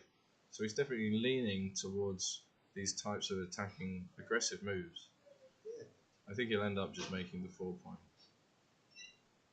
it's so solid. Both fives and equalize the boards. Yeah, the 11 is also reasonable. No risks, just coming, running home. It's not like you're trying to gammon the guy. You're just trying to bring it home, get him to a recube. Only lose 2 points if you lose the game. This has been a swingy one. But I bet Milan wishes he'd made his 5 point now. This is my play. We're joined here by Herb Roman in the commentary, who's helped me this week. I'd love to have you. Have a seat, Herb. Oh. Let's get in the action here. Actually, Everybody from Chicago. I got a jackpot to play soon. Oh, jackpot. Just That must be nice. Just $100 jackpot. Just 100, huh? Oof. Final. Just $100 final. All right for some. There we go. Welcome. Okay, so he made the play. It looked strong, and he got rewarded with getting a hit back. But he's always going to have the 4 point in his position, so it's a good deal. Can he come in? Just never doesn't come in. I mean, someone asked me. 5-1. Someone asked me if you could have any superpower, what would you like it to be? And I said to never dance.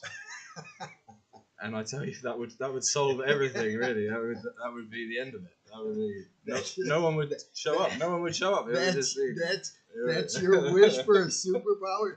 You have very low expectations. I gotta tell you that. Very low expectations. All I can say is you must be asexual.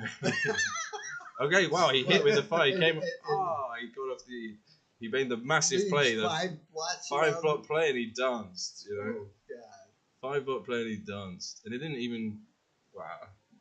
That was a big play. And now he has a 2-1, which doesn't do much. They just come in again. Yeah. Alright. It's another strange game. This. Where's the one? What, anchor? Oh, no. I don't know. I mean, guess. Yeah. You want to make the 8 point? Let's leave some shots. Okay, that plays the 18. Yeah. The 6-2, 5-3 was a big swing. Now he's got a mess to clean up. That makes the 18. Or the 3 point. Huh. Maybe make the 3 point. Doesn't So the I three- think you would make the 3 point here. Yeah. Because there's not 4 much point- pressure back there. Yeah, right. You got a 4 point board. Oh, he's not even doing that. Maybe he missed it. Maybe he didn't see it.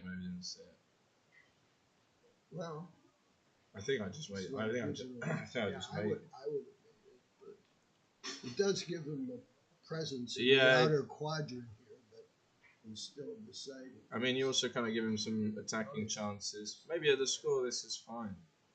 You want to be a little defensive. You know, when your opponent owns the 18 point, the interval points are less valuable because they can just escape and come out.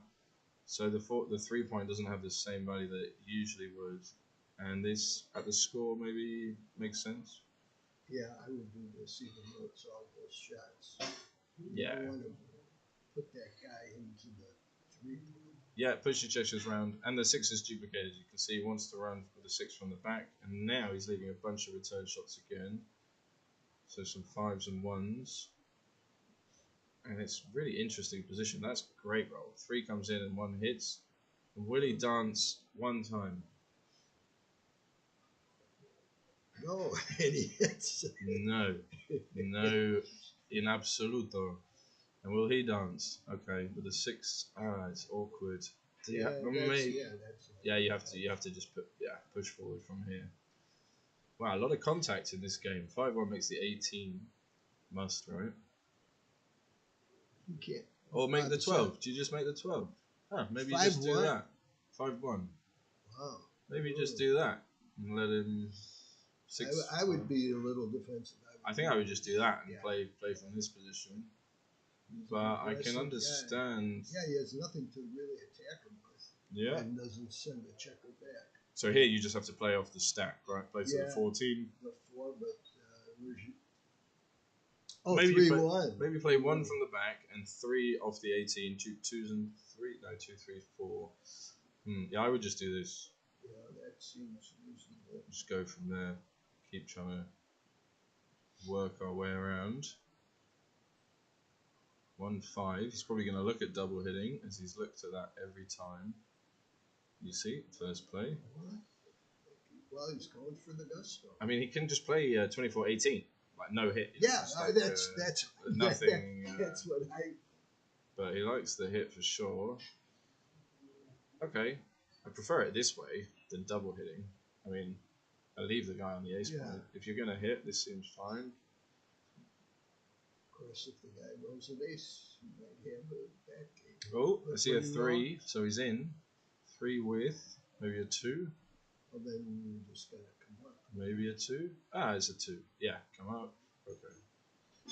Yeah, you can't go full kamikaze, slot the 5. You don't need to do that. You're still holding, you're still containing. 3-2 is a lovely roll. Leaves no blots.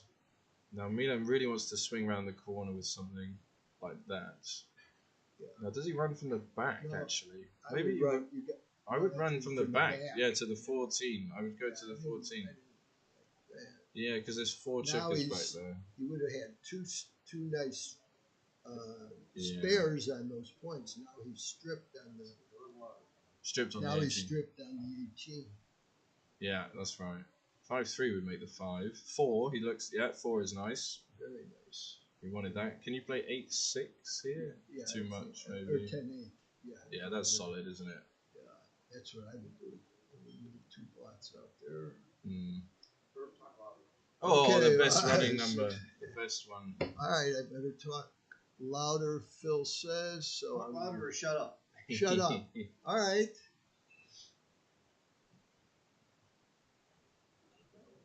Yep. The obvious play, nothing else to do.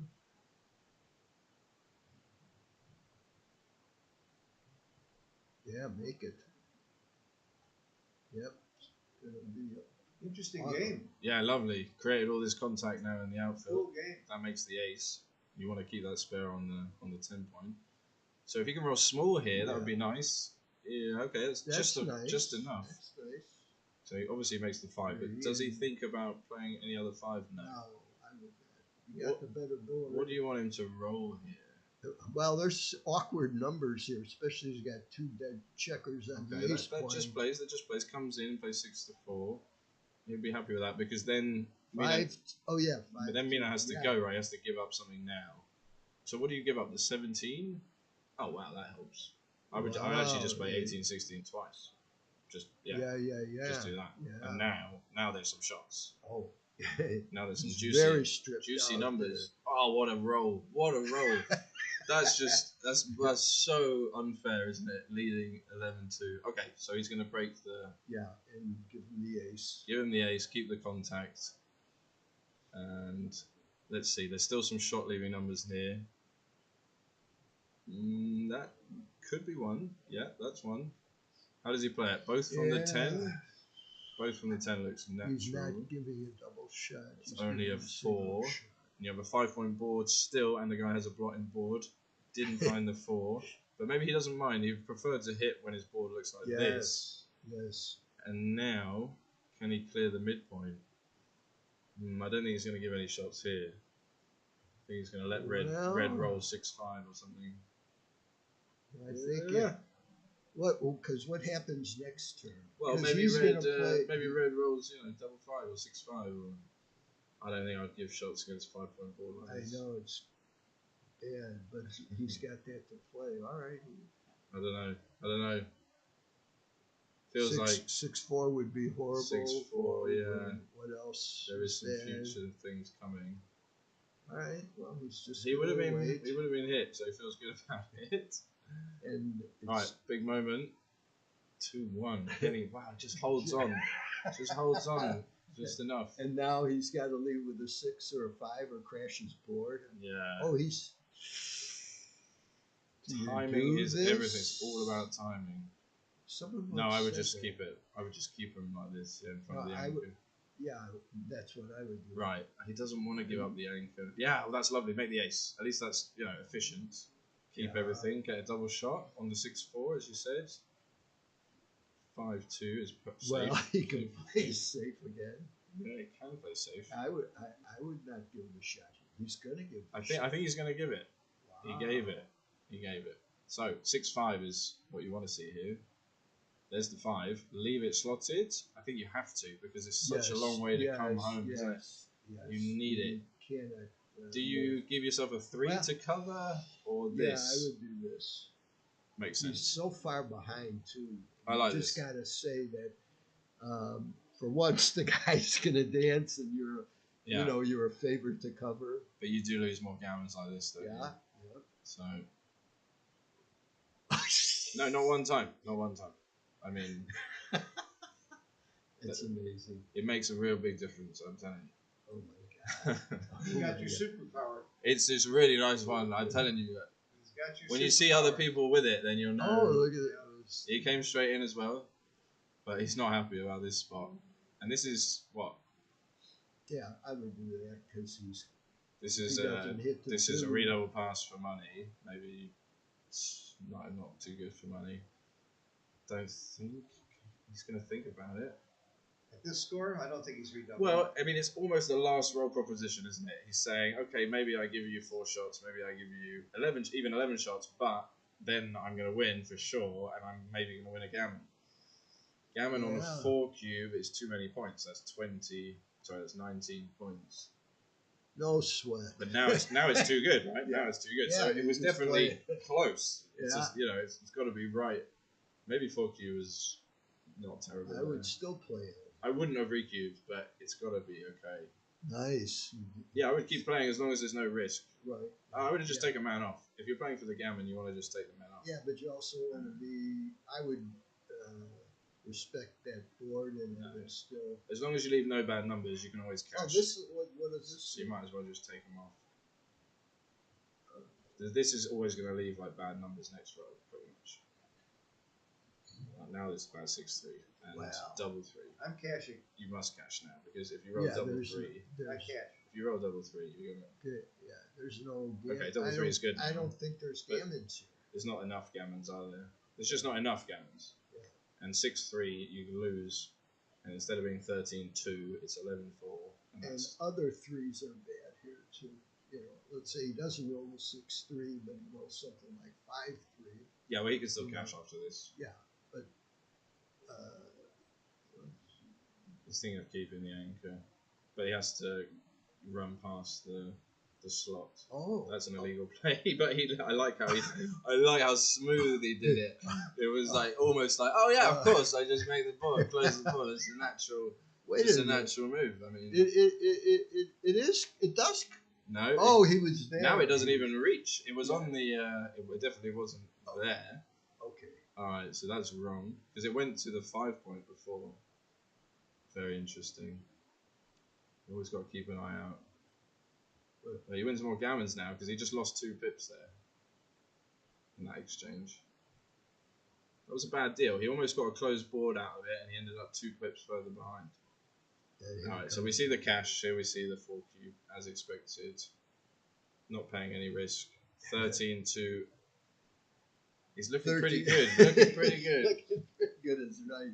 That 6 from the bar was huge. Yeah. Just won the whole game. Never. Yeah. I mean. Taking a break. And another break. All right. I'm gonna go Good luck, back Herb. on my. Thank you for joining us. Thank you, Herb. Always welcome. And it's lovely to have everybody with us watching around the world, wherever you are. We'll take another break and be back with you shortly.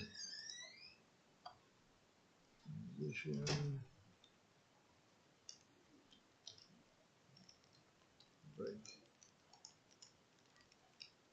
Ah. I'm exhausted. I know, I can imagine. It's horrible talking all the time. I usually don't even talk when people expect me to. You've done a great job. Amazing.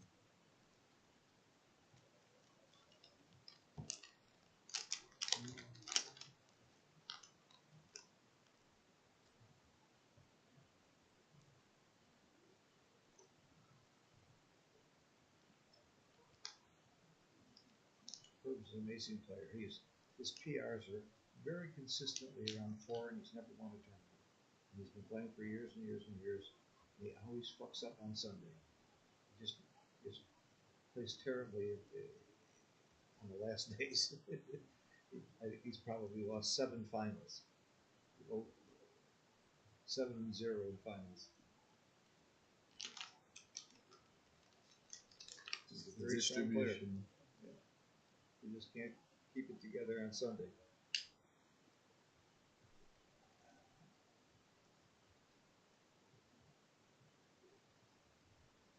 So I may be able to see the board when they come back. How do I do that? Transition. Live broadcast. There's the board. Okay. So I can see that when it comes back.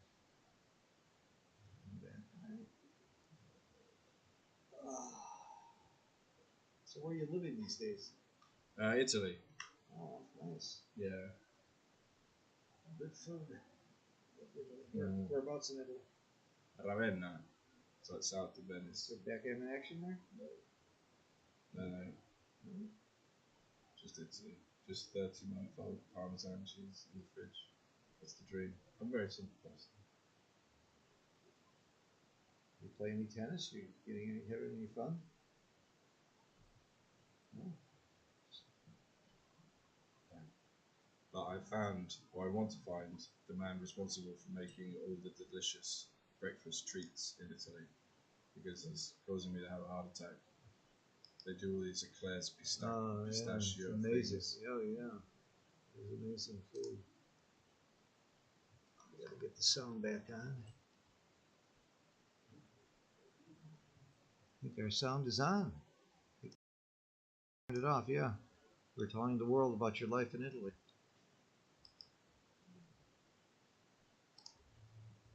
Okay, you're back. Pretty lopsided match. What's the equity at 4 away, 15 away? 6%? Something in that range? Gotta be about a 90-something percent favorite to win. Chip in a chair. They're discussing something. Oh no, maybe a friend of his talking about a previous position, what he should have done. Oh, that's Arif, yeah. Oh yeah, he's telling her about the 2-1 just to come home. Because we called them up. The 2-1, the double hit, I can see now in the chat. Thank you, Medin. That was correct, what we were talking about, not to hit. You know, he got punished with the double four. Double four was correct. Right. We can read to make the 5 point. Oh, Tasha could have done. No, I'll take one of these. I don't know if you're going for it with you. Yeah, you can actually. I think it's a twist. Is it a twist? Yeah. So hello to everybody in the chat.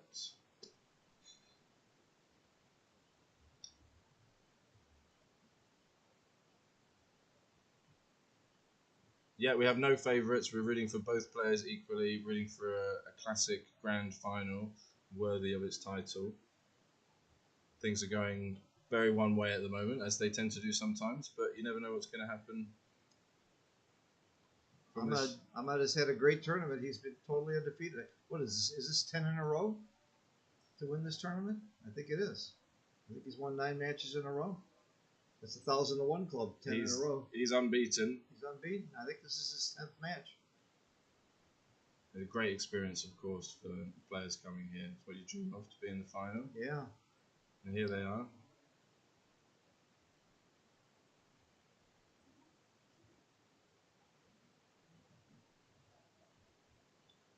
So are you doing a lot of teaching? I know you're a very fine teacher. You've got a great reputation. It's very kind. Do you have many students right now, or are you? I don't have that many students. I mean, 6 or 7 is kind of the maximum that I like to have.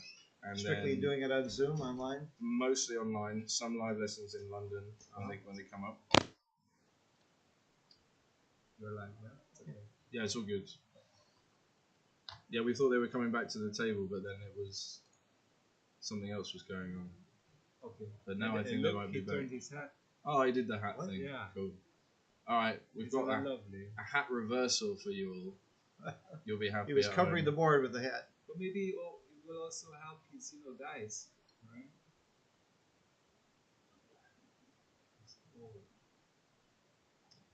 Are they upstairs in a private room somewhere? Yeah. in a brothel nearby. Ah. Been a lot of exciting plays and some very, very interesting positions. I can't wait to see this analyzed in XG. Good, good, good. Yeah, I think someone might be running the XG analysis or live transcribing the match for us. If you are doing that, please update the chat with the PR so we can tell everybody what's going on. We see Arif still training his friend on what to do. Going over a previous play.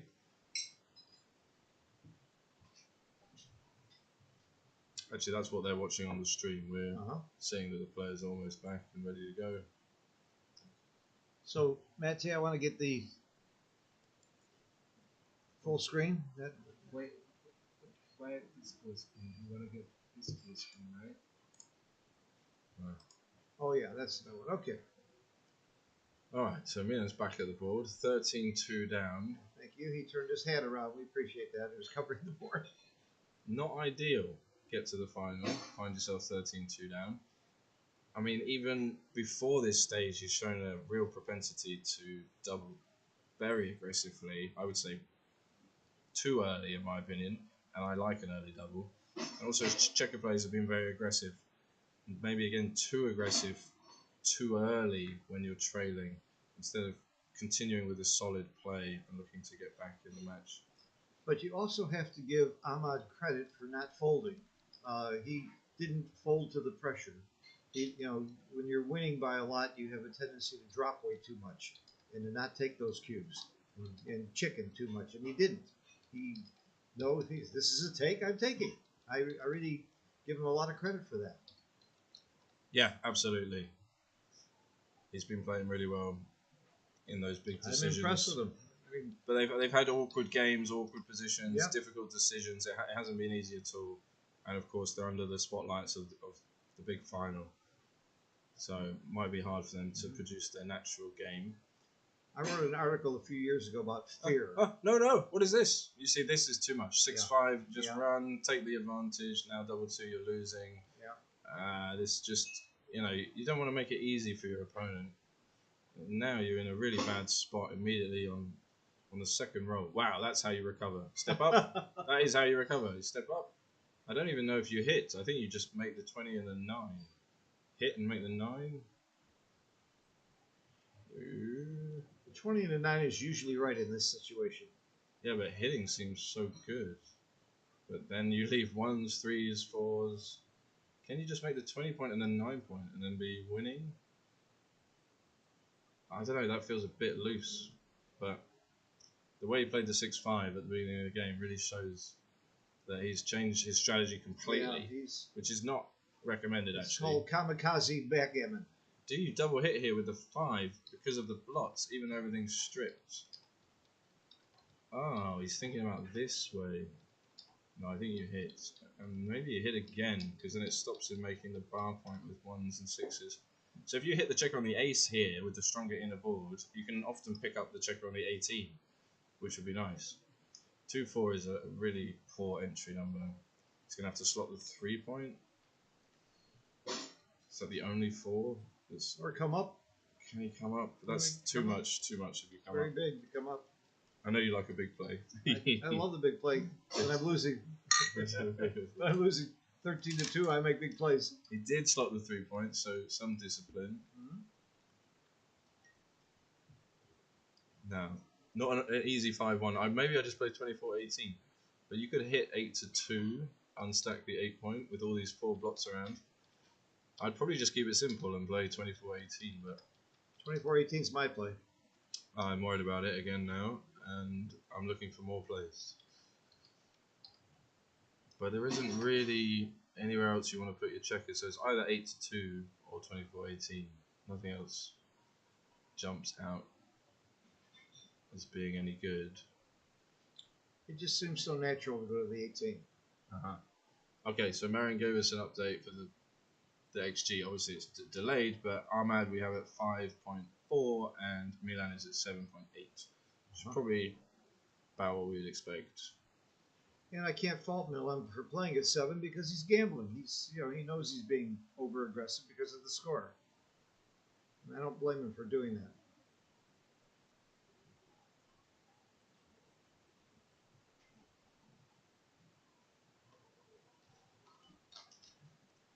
So he made that. 3-2 is... They've had lots of awkward decisions. Oh, he doesn't hit. Yeah, I wouldn't break the 9 point, but maybe the 2 up from the back to keep connection. 6-1 will make the bar. He loves that. It's also forced, pretty much. Yep. But he's thinking about the double hit. I don't like that. The structure's so good with the 7. You don't want to be blitzing. I see the merit because of the other blot, but the structure you get with the 7 and the 4, you're one point away from a solid 5 prime, which is pretty much lights out in terms of the game. If the score were reversed, I would think the double hit. I think even then, this is just so good. 6-4. Wow, he jumps out. Lovely. Don't hit. Please don't hit. Just escape one checker. Be on your way home. Yeah, keep it simple. He's got a game now. So only 5 to the mid. 3-1. Make the 5. 5. Yeah, to the mid, and then 8 to 6. And he's got a solid position. Still containing one back checker. And Milan's got this awkward double midpoint structure. Oh, That's a nice roll. that is a nice size. Very nice. Get out of there. Can he dodge a 3 here? That's not a bad miss. No. Not a bad miss. He's winning the race. I think he is winning, yeah. Got to be.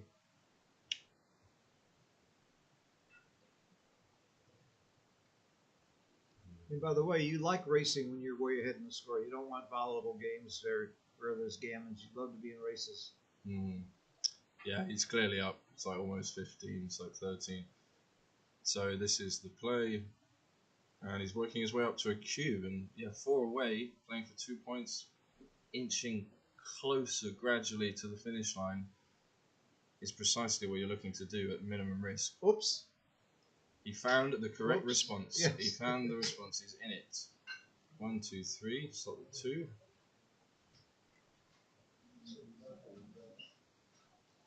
So now it's like it'll be about 8 or 9 the other way, and 12. Wow, they're strong.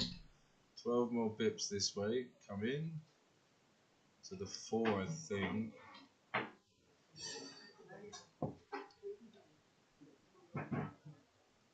And a 9. What a roll off. Maybe clear the mid here. Yeah, similar thought he's having.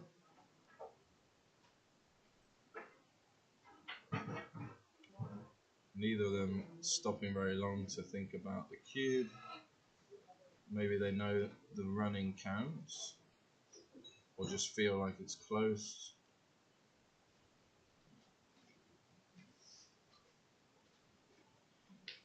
Another double 3. So is one of these races going to swing in Milan's direction so he can mount some kind of comeback here? Ahmad's been really dominating this match and all of these types of games. He's won every race, I think. I think that's right. And that's going to happen sometimes. But let's see if Milan can find something. It's upside down. Yeah. Can't call that. No, he's still got 6 checkers outside. So Ahmad's... The crossovers are worth something here. Look at how efficient his position is. He's got one of the lowest wastage Yep. bear-off positions imaginable. It's the EPC dream position. Make the Rolls. 4. I would just make the 4. Or maybe 5 and 4 is fine. I like making the 4. I like putting checkers on the 4. Yeah, you hear your double 6, double 5, double 4. I might have a double soon, even at the store. Yeah, he didn't think about it very long. I would have definitely thought about it there with the extra I would have crossovers. I mean, I'll think about it now. You got to count it, think about the adjustments. You can pretty much double as you normally would at this score with no gammons. Yeah, but people are afraid when you're winning by this much. I mean, his take point could even be slightly higher because you're 4 away. Man off. Doesn't want to see a 4 because then he's going to miss. But he has a good distribution. Oh, it's a 10. 3 men off. Against 5 men off. 6 men off. What's your prediction? Do you think he can do it? No. No. 3-1. I think he can do it. Come on. You're not feeling it. I think everything's swinging for Ahmad this match. This tournament. I think Ahmad's got the golden horseshoe in the right spot. He's got the mojo. He's got the juju. He's got it. He's got it. Yeah, fair enough. Well, let's see. I know there'll be lots of keen I like that play. Bulgarian fans out there rooting hard for their man. Oh, double four. It's a good roll. It's a chance. Very good roll. One of each. And of course, lots of friends and supporters of Ahmed, lots of Iranian guys here rooting for him and at home. 6-4, that will help. That's big. 10 pips, so 5s and 6s. Oh, the gaps. So you hit the gaps. 6-2, double 2, slightly better. Yeah, double 6, double 2. 6 checkers to 8 checkers. I like that. I like those odds. Now he's thinking about it. Yeah. Finally. Yeah, 6 checkers versus 8 checkers. I mean, The pip count isn't that great. So he's 31. I don't think he's going to double. 28. So he's actually 3 pips down. I predicted he won't double. No. Oh! But There's my prediction, that he wouldn't double. You're so good at I'm those. so good at that. You step out. The first moment you step My out. mother used to say, Phil only opens his mouth to change feet. I would have bet against this cube there. That's really funny. I'm taking. So he's got basically 1, 2, 3, I'm 4, taking. maybe 5 rolls. 1, 2, 3, 4, maybe 5 rolls. Not easy with the gaps. Look at the score. Take the cube. Come But on. it's 31-28. And how many more checkers? Not easy. Not easy. You know what? I love Ahmad's cube here. This takes guts at this score to give the cube. And he gets a pass. Yeah. I mean, the score, if he recubes to 4, you can still win 4 points efficiently. Shouldn't be too scared. Good for Ahmad. I really love this I'm kid. surprised he didn't think about it before. Yeah, then, yeah. Because I feel like his position might have even been better at an earlier stage. I might have made a desperate take there. He obviously just had it in his mind that he Yeah. wasn't going to cube at, like you said, at the match score. But people don't realise that you can cube almost like normal or even slightly earlier. Anyway, 14-2 now, so 3 away. Any 3 away, many away score, you can double as the trailer with any advantage. You kill the cube, you kill your opponent's gammons, and you start the comeback show. The gammons become less efficient too. Okay. Nearly made an illegal play there. Yeah. Exactly. So we know that Man is gonna double any advantage, but this anchor just takes all the sting away from any potential attack. 2 good things. Let's make the 22 as well. Of course, we'd make the 11 if we had an extra spare on the midpoint, but we don't. So there we go. Advanced anchor and mutual holding game. Wow, 3-1. Perfect development. So many bad rolls. 5-4 will go to the midpoint for lack of a better alternative. Again, not what he was looking for. Is he afraid to break his anchor? I wouldn't be afraid. That's good. That's the play. Yeah, I mean, you never like giving it up once you've made it. It's definitely a valuable point. That hits. Only double 4 and 6-2 hits. So, can he hit back? He does hit back. Now, if he dances, I'm sure he'll double. But I wouldn't bet on it. I wouldn't bet on the dance. No. I'd bet on the hit, which is even less likely. Two numbers. Yeah. And there's a dance. You see? That's often the difference. That makes the 4 point. Yeah. Why not do that while he's on the bar? Okay, you leave some returns, but add all these extra dancing that's numbers. That's a great roll. That was a good roll. 4 plays to the 4 point. And he's found himself. Oh no! Oh no! No, it might be okay. It might be okay because he's in the 1-3 game. He's kind of committing. He's kind of saying, okay, I'm losing. I need timing for this game. And he's saying, double hit me. I think you're supposed to keep your midpoint there. You might well be, but you can. His idea. This is what I'm trying to understand, and it could well be right. He's saying, okay, I need some timing for this game. But Ahmed says, okay, if you want 6 checkers back, I've got plenty of ammunition and time to build a prime and get you stuck there. This will come down as well. Look at this. Perfectly spread out. he's going to kill his timing and kill his pips that way as well. 2-1, 3 anchors. Slot the 5 or the 7.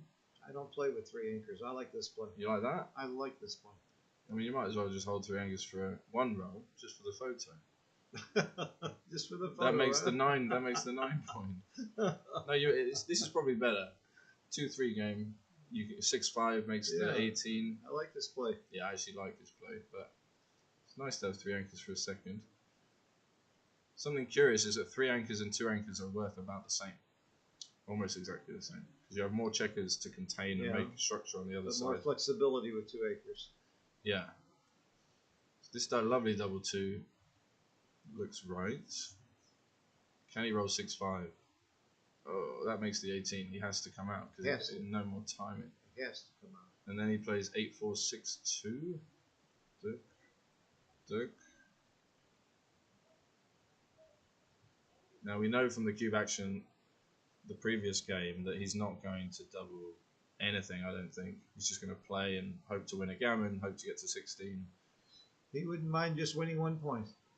Yeah, but he's in the market for more. Oh, what is this? He wanted a 5 or a 6, of course, to push forward from the back. This is horrible. Slot the 5. The slot the 5 is forced. Maybe 8-4 again. Yeah, that's the least poor 4. I'd play 8-4 again. It wouldn't be terrible to play 6-2. But you're trying to play optimistically. Like, if this works out, I can still make the position I want. It's really the idea. This comes down, it's perfect roll. Yep. Now, any 5 or a 6 would give him some timing. There's the 5, perfect. Now you slot. Oh, I would actually play 4-3 with the ace, but similar thing. 6-5. That's a shot. Unless he plays 6-1, but he should slot the 3 point. So 6 comes in. I would just slot the 3 point. And now's a good time to do it. Yeah. Why not make it even better? Even better. Even better play, I think. Yeah, why not do that? Because this, you only have 1 cover, because you strip the 8 when you play the 5 to the 3. So I like making it, actually. Absolutely. Well, he's got those 2 blots on the board. You're not going to... Yeah, I mean, even if he didn't have the blots, with Nice this play. this Nice structure... play, Ahmad. Very I good. love it. Very good. I love it. 6-5 comes out from the back. I love the way this kid's playing. Yeah, I like how he looks at the positions. Thinks about them. 6-4 comes in. Both checkers. Pretty forced.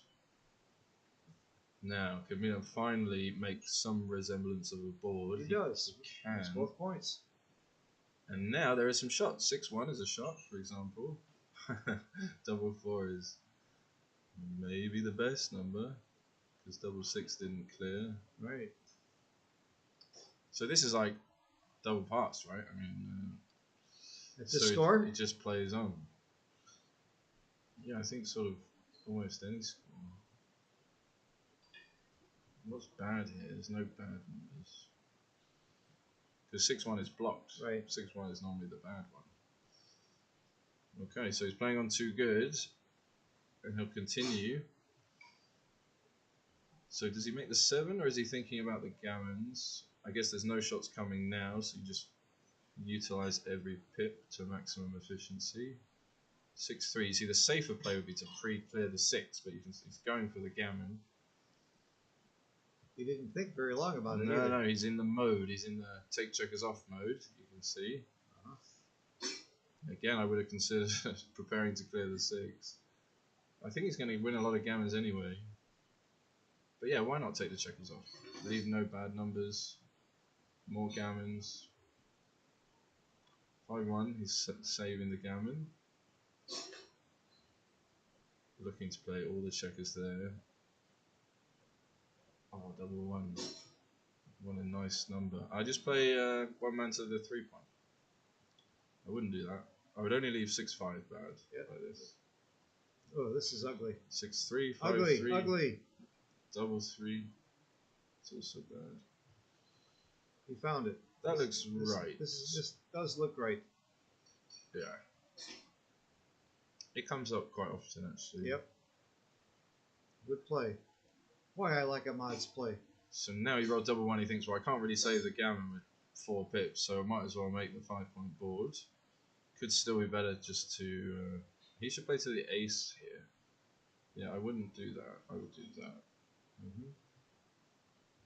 Because the other structure is And your high much doubles. worse. Your high doubles are bad now. Yeah, You better roll a 1 next time. This is right. that looks Good right. play. Good play. Can he roll some pips to go off this gammon? I mean, I'd probably come off the anchor. Double 3, okay, double 3.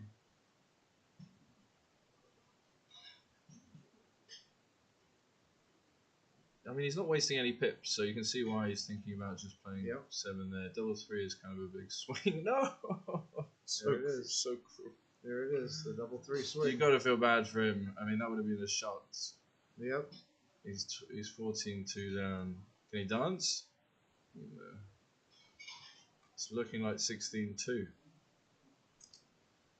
1 away, 16 away. Well, no, 15 don't write him away. off. Don't write him off. He can save it. He can save it. I've seen more difficult saves than this. I would just come into the 6-point, but you actually should be checking double 4, double 5, double 6 because those are the doubles that you need.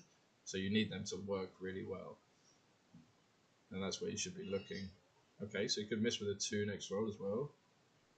You getting there. 6-3. That means double 6 will save it. So a 2 would help him. Extra roll. That only leaves 2-1 as a miss. Yeah. Okay. Guess that was a cooler way to do it. Same difference. So can Same you get thing. double 4? You can get double 4. So 2-1 double 4. It's not much to ask. Alright, fair enough.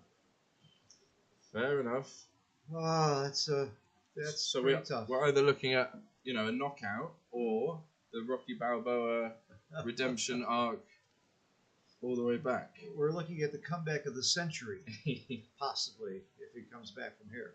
It's my Everest. Okay, this is 15 away, 1 away. I have no idea how to calculate even Neil's numbers doesn't work on this one. This formula. Crawford, 15 away. Yeah, Crawford 15 away. It's like, Oh my God! you've got hope. That's how much. That's Yeah. how much equity you have. 2%, 3% chance to win the match. It's very low. Yeah. Very, very. But low. double. No, what are you doing? No, please. This is like DMP. You just need to win 1 point. Double 4 is a great start to the game, so you just play solid. You just make the anchor. You just win the game. What is this? I mean, what are you trying to do here? Like win a gammon? I've never seen a play like this. I don't understand why you would change your entire strategy of winning or how you normally win the game. Double 4 is like brilliant to win the game. And he made an illegal play. Actually played 5 fours, and he was caught out. So I guess if you can play 5 fours, maybe that's better, and you can get away with it. Oh my But this God. is like resigning. It's actually felt like he resigned He's just a bit early in this He's match. saying, "I've lost the tournament. I'm going to have fun. I don't care about backgammon Fair enough, anymore. fair enough. I'm going to have fun." I think it's quite a good lesson for weaker players though to understand that Oh yeah. the way to win is not to go kamikaze like this. The way to win is to play solid. The way to win is to build good, valuable positions. And even though you feel like you're getting annihilated and you're losing, eventually those solid positions will turn a profit and they'll see you win points.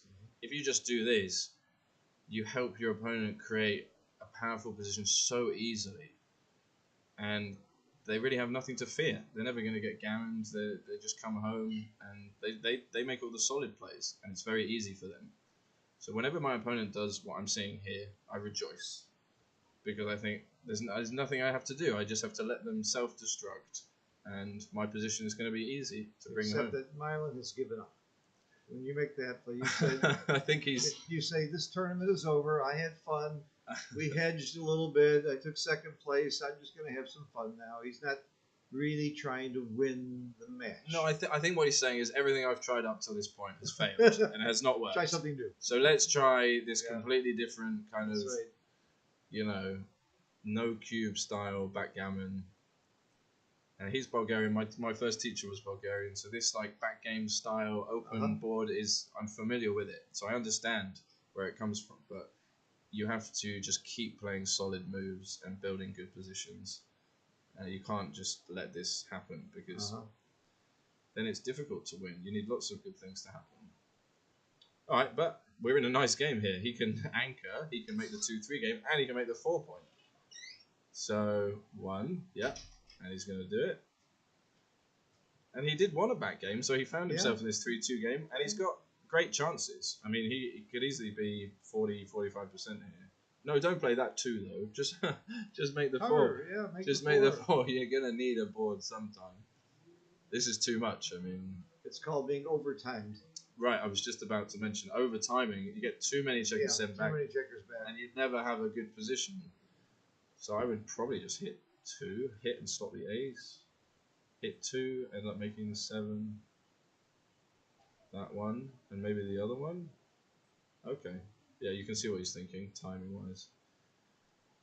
This comes out. The scoreboard doesn't say it, but it is Crawford. So for those of you who aren't real familiar with backgammon, there cannot be a cube in this game. Please don't hit on the ace. Please don't hit on the ace. Oh, you did it. Yeah. Okay. I was hoping you would retain some kind of... So for one game, there's no cube, and that's why the cube is out of play here. But if Milan manages to win this game, then he'll double on the first roll from now on. He's making it very difficult for himself to win this game. Yeah.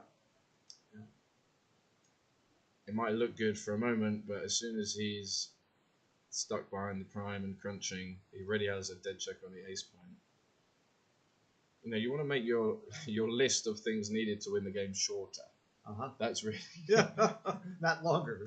I mean, sometimes you have to make it longer, and that's okay, but only when you're forced to make it longer. Otherwise, efficiency is, the quickest route to victory. It's like, what do I need? And if you only need to run home safe and win the race, then just run home safe and win the race, I know it's fun to play a back game with all these... I like Pasco Gammon, I like all the games. Uh-huh. I love playing them when they come up, but I'm not trying to play them every game. It's like what the dice decide how the game develops. And if the dice give you double 4 on the first roll, You play double fours. just win the game. Just play Yeah. double 4 and... Well, I saw Mochi at an opening 6-1 slot 2 points when his opponent had 3. He was playing Ron Lareo I saw that. in San Antonio. He had an opening 6-1 and double slotted because the guy had 3 seconds left on the clock. So there are some times where you do play goofy. That was one of the best games I've ever seen, actually. Yeah, he played a 22 PR and won the game. Yeah. Well, he's trying to win on time. It's a different strategy. Yeah. All right, but let's see what develops. So, double 2. He's just trying to come home. He really wants to make the 7-point. Timing is clearly good for red. Double 2. Is he finally going to make the 5-point? Is he going to give in and just say, okay, I'm going to need the 5-point eventually? Or is he just going to keep refusing? He really does. He's making a statement. Yes, he is. Wow.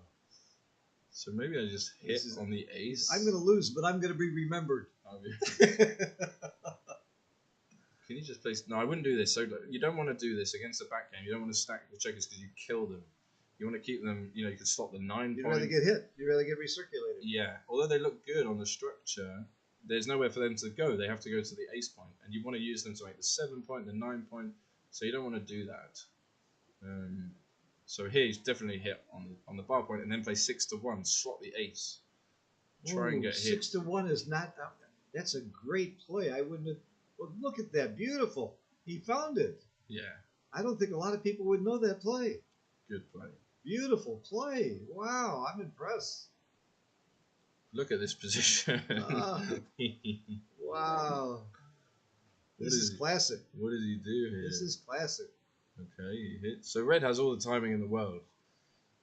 Black should have been more focused on making the 9 and the 7 points, but he still might get a chance to do that.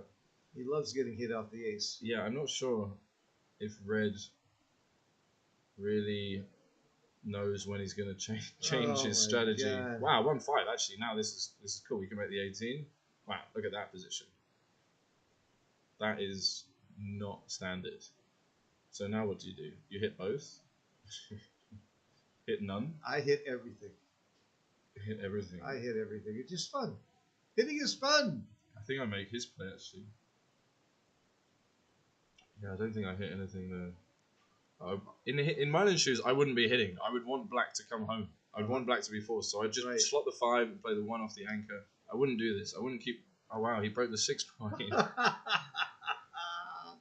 All right, so this is where Phil is an expert and can take over from the coach. Right. Because this looks like almost every one of your games, isn't it? Right. This is my typical game.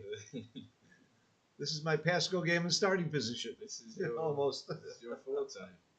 Just trying to get every checker sent back. Well, in the World Championships about 5 years ago, I'm playing Chantel, the world champion from Turkey, very fine player. I hit all 15 of his checkers and lost the game. All 15. It was in the money round of the Monte Carlo.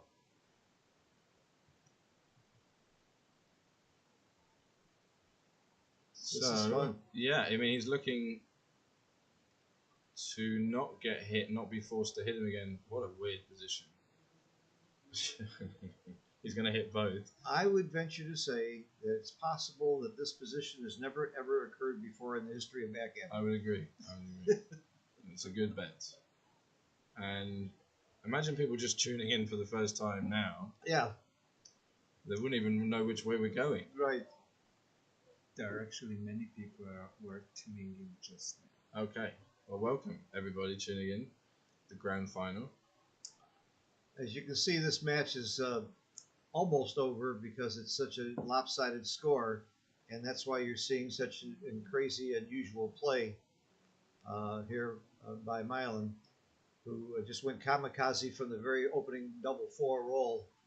I think he's pretty much said, I'm just going to have fun.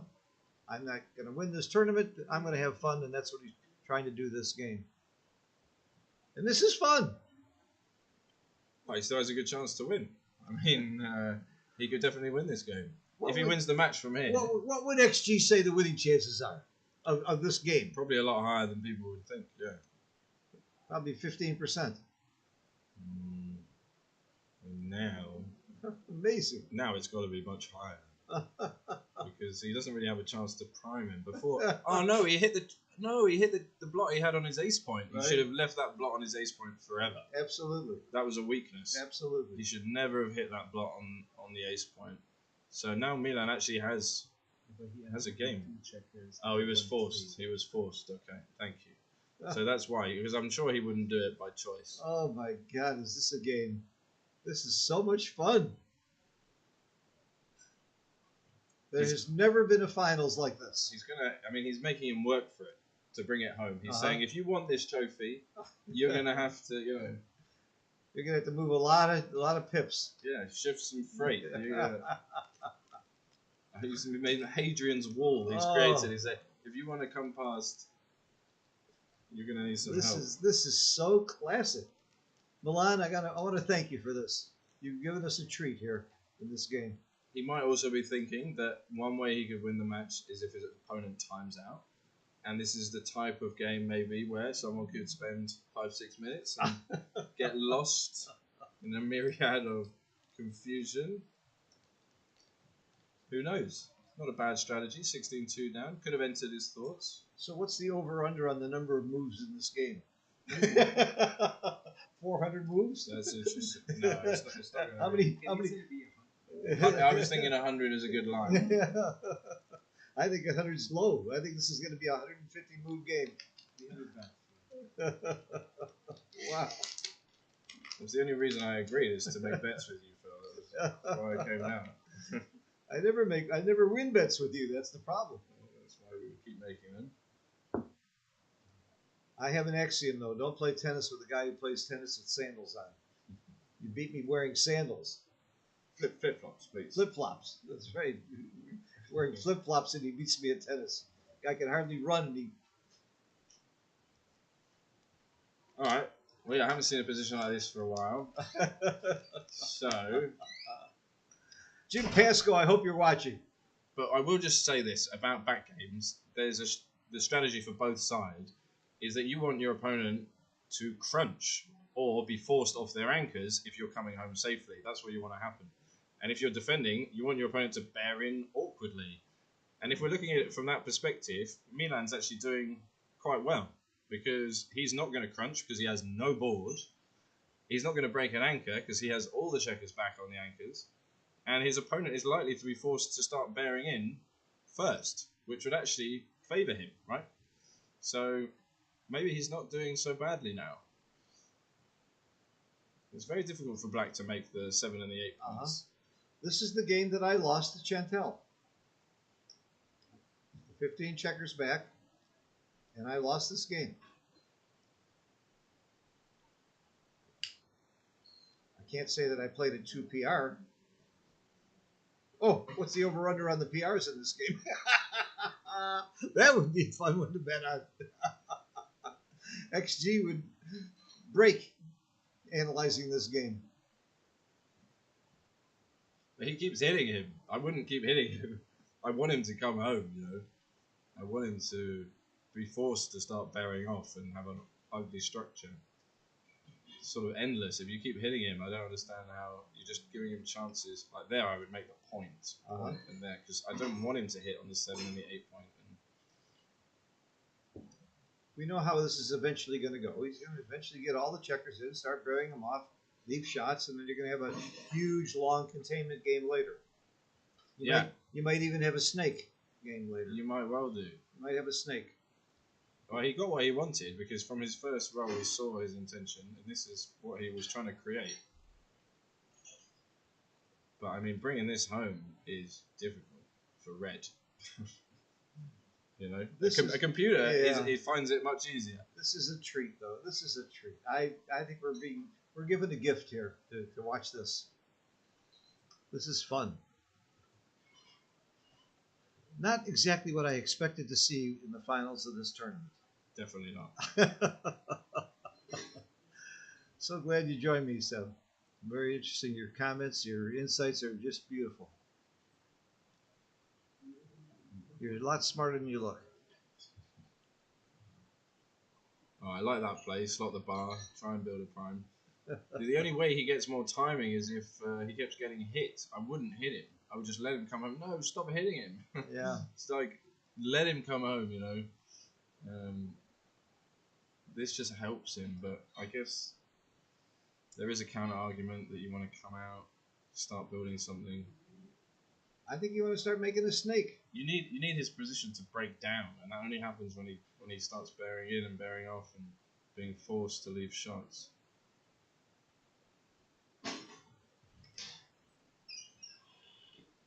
Okay. He's just freestyling now. Mylan's trying to go forward now.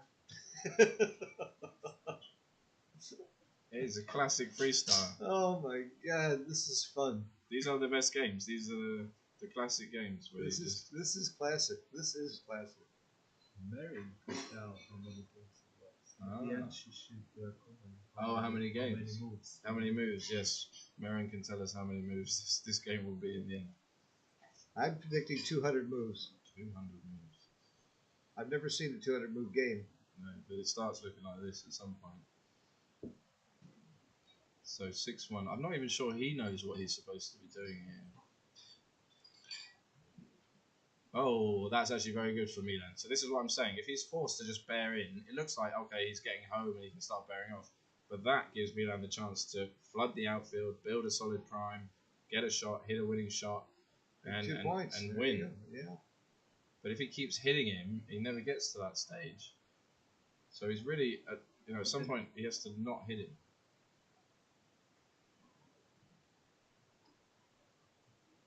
There is no book on this game.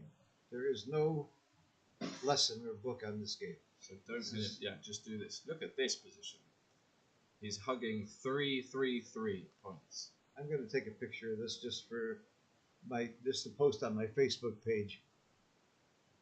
But this is. Don't hit him. Don't hit him. Good, good. Look, he stopped. He stopped hitting him. Yep. Finally stopped hitting him. Okay, good. So just let him come home. And Ahmed should be trying to get hit. He's like, no, hit me. Hit me. Please hit me. Just go to the midpoint or something. Like maximize the numbers that hit you. So let's see. Don't hit him. Just run. Just run. No, God. no, no, no. No. Okay, well, he's maybe thinking he can contain 2 checkers this way.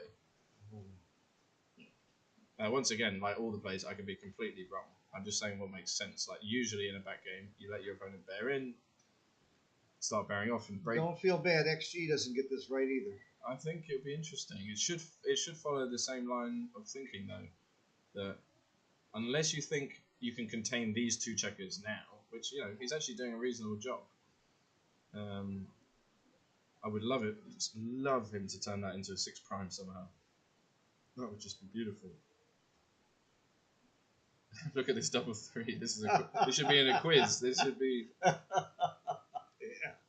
Where was this in Mochi's quiz? Yeah, Huh? yeah, right. What is it? It's not teaching the people what they want to know. Oh my God. What a treat. Thank you, Milan. You've given us a real treat here in this game.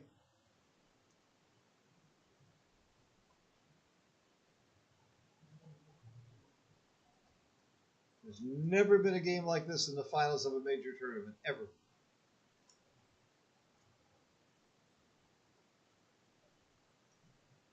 Well, you must say his timing's good.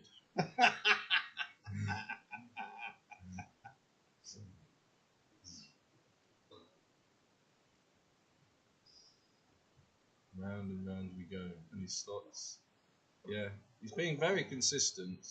I felt like he'd switched gears, and he'd got into the idea that we could see the idea that we were discussing. Double 5s, 4s. Oh no, sorry, wrong player. No, oh, it's upsetting. Stop hitting. Yeah, I mean, you just can't win going forward. That should be the thing to recognise. And you've been hit enough. You've got to have some semblance of a position when you get the shot and finally hit it. You've got to have the structural, the skeleton. You want your 6 points. You want your 6 point or your 5 points. Something that could look like a strong position. 1 5. You just okay. Oh man. Okay. But again, you can see the point I made earlier is that all those checkers are dead that he played on the Right. structure. They're all dead checkers now. So he wanted to keep as many of those alive and active as possible to retain flexibility, retain timing. But luckily he keeps getting hit. So he hasn't been forced into the bear off just yet. And I guess there is no limit to how long this game could be. So There is no limit. you know they had that record tennis match like Mahou 67-69 or something, Wimbledon. Yeah. And I said, you know, they have to. I was saying back then they have to limit the number of, because they could just play forever, Right. and they almost did. This has a similar feeling to it. We might be locked in here for a couple of days.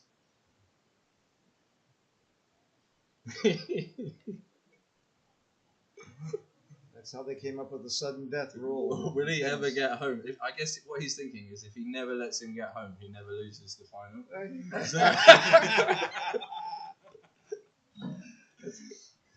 He's playing not to lose. He's like if he never gets there, if it never finishes, it's a draw. It must be a draw. Never-ending game. He's got 18 minutes. It's a war of attrition. He Well, can just wear him out. He's now got only 2 checkers left outside. We're making progress. How much time? 5 minutes. He's got 5 minutes of this game already. Oh no, he's got 5 left. I don't know what he started the game with. But probably something. But with the 12-second delay, they're not. I don't see anybody taking more than 12 seconds in any play. All right, so finally, there's no look, time. finally he's forced home, and now we're gonna see what's gonna happen. But Milan's so far behind, but he doesn't need all these extra checkers. You know, 6 of those checkers are unnecessary, Uh-huh. and they could be used having the 6 point, the 5 point, the 4 point. All right, no gambling. Uh-huh. No gambling. 9 minutes. Yeah, so he used a lot of time in this game, but he's gonna start building his outside prime, and he needs to build it sharpish. Okay, the 4s are forced, so another 4 is a shot, but it's not really ready to hit a shot. I guess he has to hit. If it's the last checker, if he's still not ready, he's going to have to hit it, isn't he? There's no 5-2. That's a nice one. No. He's not worried about the backgammon, as you can see. So start making this outside prime. How do we do that? Okay, That's fine. that's a start. Start 4-1 is 4s pretty much. Play to the 5, then you have 5s. Then you have 4s, no 5s. 5s, no 4s. Ah, could be better. Who knows? Probably not a big difference. I will make the mid. He's shown a tendency not to make points but to break points, which is usually not what I'd recommend. But it feels like he'll probably hit 3 blocks. What do you think? I think the odds are less than 1% that he's going to bear off without leaving a shot. Yeah, for sure. That would be. I mean, it's possible. That would be a miracle if Ahmed doesn't leave a shot. Yeah, that is tough. It's really tough. He hasn't left a shot yet. The fact that he hasn't left a shot yet is amazing to me. Double one, classic double one from the book. Everybody knows that one. Sure. Here it is. Just a 1. Right, Triple so shot. I guess you hit this Ooh. and you just start making your outside prime. Yeah, I guess you just hit and just start making the prime. I mean, that's part of the prime. Yeah. All right, let's see if we can pull this off. This would be something. I mean, this would be one of the coolest comebacks. You do hit, don't you? I think you do because you You want hit. to keep the spare on the 5 point. Yeah, and also you don't let him have that checker. But I see what he's thinking. I mean, that is a poorly placed checker. Right, so just ignore him, make the prime. I don't know why you'd do that, but okay. Because now it's even in a worse place, that checker. Yeah. So just don't hit him. Do this. Look how many points he could have if he wanted. He could have 7 points like this. That's really nice. I've never had that position. Nobody's ever had this position. Never. Would you say Is he going to hit him? ordering that for sportsmanship? No. No, I think he's just. He's having fun. I know he's right. He's trying to waste the guy's time. No, that's not his No. intention. He's No. not. He's definitely just trying to win, and he feels Oh, like. he's not trying to win. He is trying to win. He's not trying to win. I can tell you that because he could have had a beautiful back game, but he chose not to. What's the point? Oh, look at this. So 2-1. Look at 2-1. Oh, he didn't do it, but what a good idea that was. You see, he forced 2-1. Yeah. Extra shot, maybe something. Double one as Very well. clever. Very clever. 4-2. Did you see 4-2? He'd have to put 3-2. 3-2. That was Yeah. great thinking. Yeah, I love that. Those are exactly the kind of thoughts you should be having. Like, how do I create these horrendous rolls? How do I get 4 checkers back? Yeah, how do I hit all of these? Can he get 7 closed? I want to see 7 closed out on the bar from here. Oh my god. 7 black checkers. Is that even possible? It must be. There is a variation somewhere. But what does he do here? I think you leave the bad numbers. You want him to double block with 4-2, 3-2. He's almost got his 6 prime. He's almost got it. Can he break? Like, from here? What does he give? A 3? 4-3 would be a shot. Sure, I think you do break. 5-2. Wow, 5-2 is bad now. The reason you don't break those, you don't want to give them like double 3s and double 2s and double 1s to go forward. Right, that is part of it. But 5-2, he doesn't want to make any more moves. This is the 250th move of the match, of the game. I couldn't believe it. Never been a game like this. 5-2 is better now. What about 4s? 4-1, It's just the way you do it. 5-1. How much of the clock has? He is. He's got 9 minutes. That's the strategy. Is make the guy think. Should have spent this much time on the earlier plays in the match. Yeah. Oh, it's John Broomfield in action. The referee has spotted something. This might be the first time I've ever seen John get involved in the mix. I don't know where the original position was. How would you like to have John Brumfield's job in this game? Keeping track of the checkers. No, I would have left already. I would have delegated. You take it. You take it from here. Poor John. Take my newspaper. Yeah. I think it was correct. Has anyone even ever attempted this? I've never seen anyone. Yeah, I had 15 checkers back against Chantel. I hit 15 of his checkers in the World Championships In six, the- 6 years ago in the money round, and he won with 15 Well, checkers back. Yeah, but Phil, you In play the for how finals many when you- years? 72 years you play for? Yeah. Backgammon for? Yeah. So Yeah. it's okay. In the finals of a match. Oh where no, you're I've never down- seen this in the finals. This is- There's never been a game like this in the Yeah, finals. this is. They're taking a break. No, yeah. Yeah, checking the position, I think. But because, can't of the, take a because of break the in the delay, they middle of have the to wait game. 3 minutes to check the position. How are they going to check the position? They're going back and looking at the screen. Maybe they will come down here, but they are so far away from the display area Yeah. that it might take 3 minutes to get here. So. Yeah. So we got a little break. They're checking the position. This is such a typical position. I don't know why they can't figure out where it is. I'll bet you, Phil, that you never even Okay, in so your you have- match you never attempted Now, we are at the the point now. kind We of can stuff have that this guy did. No, nobody ever did. Nobody ever did. Okay, looks like they're coming back.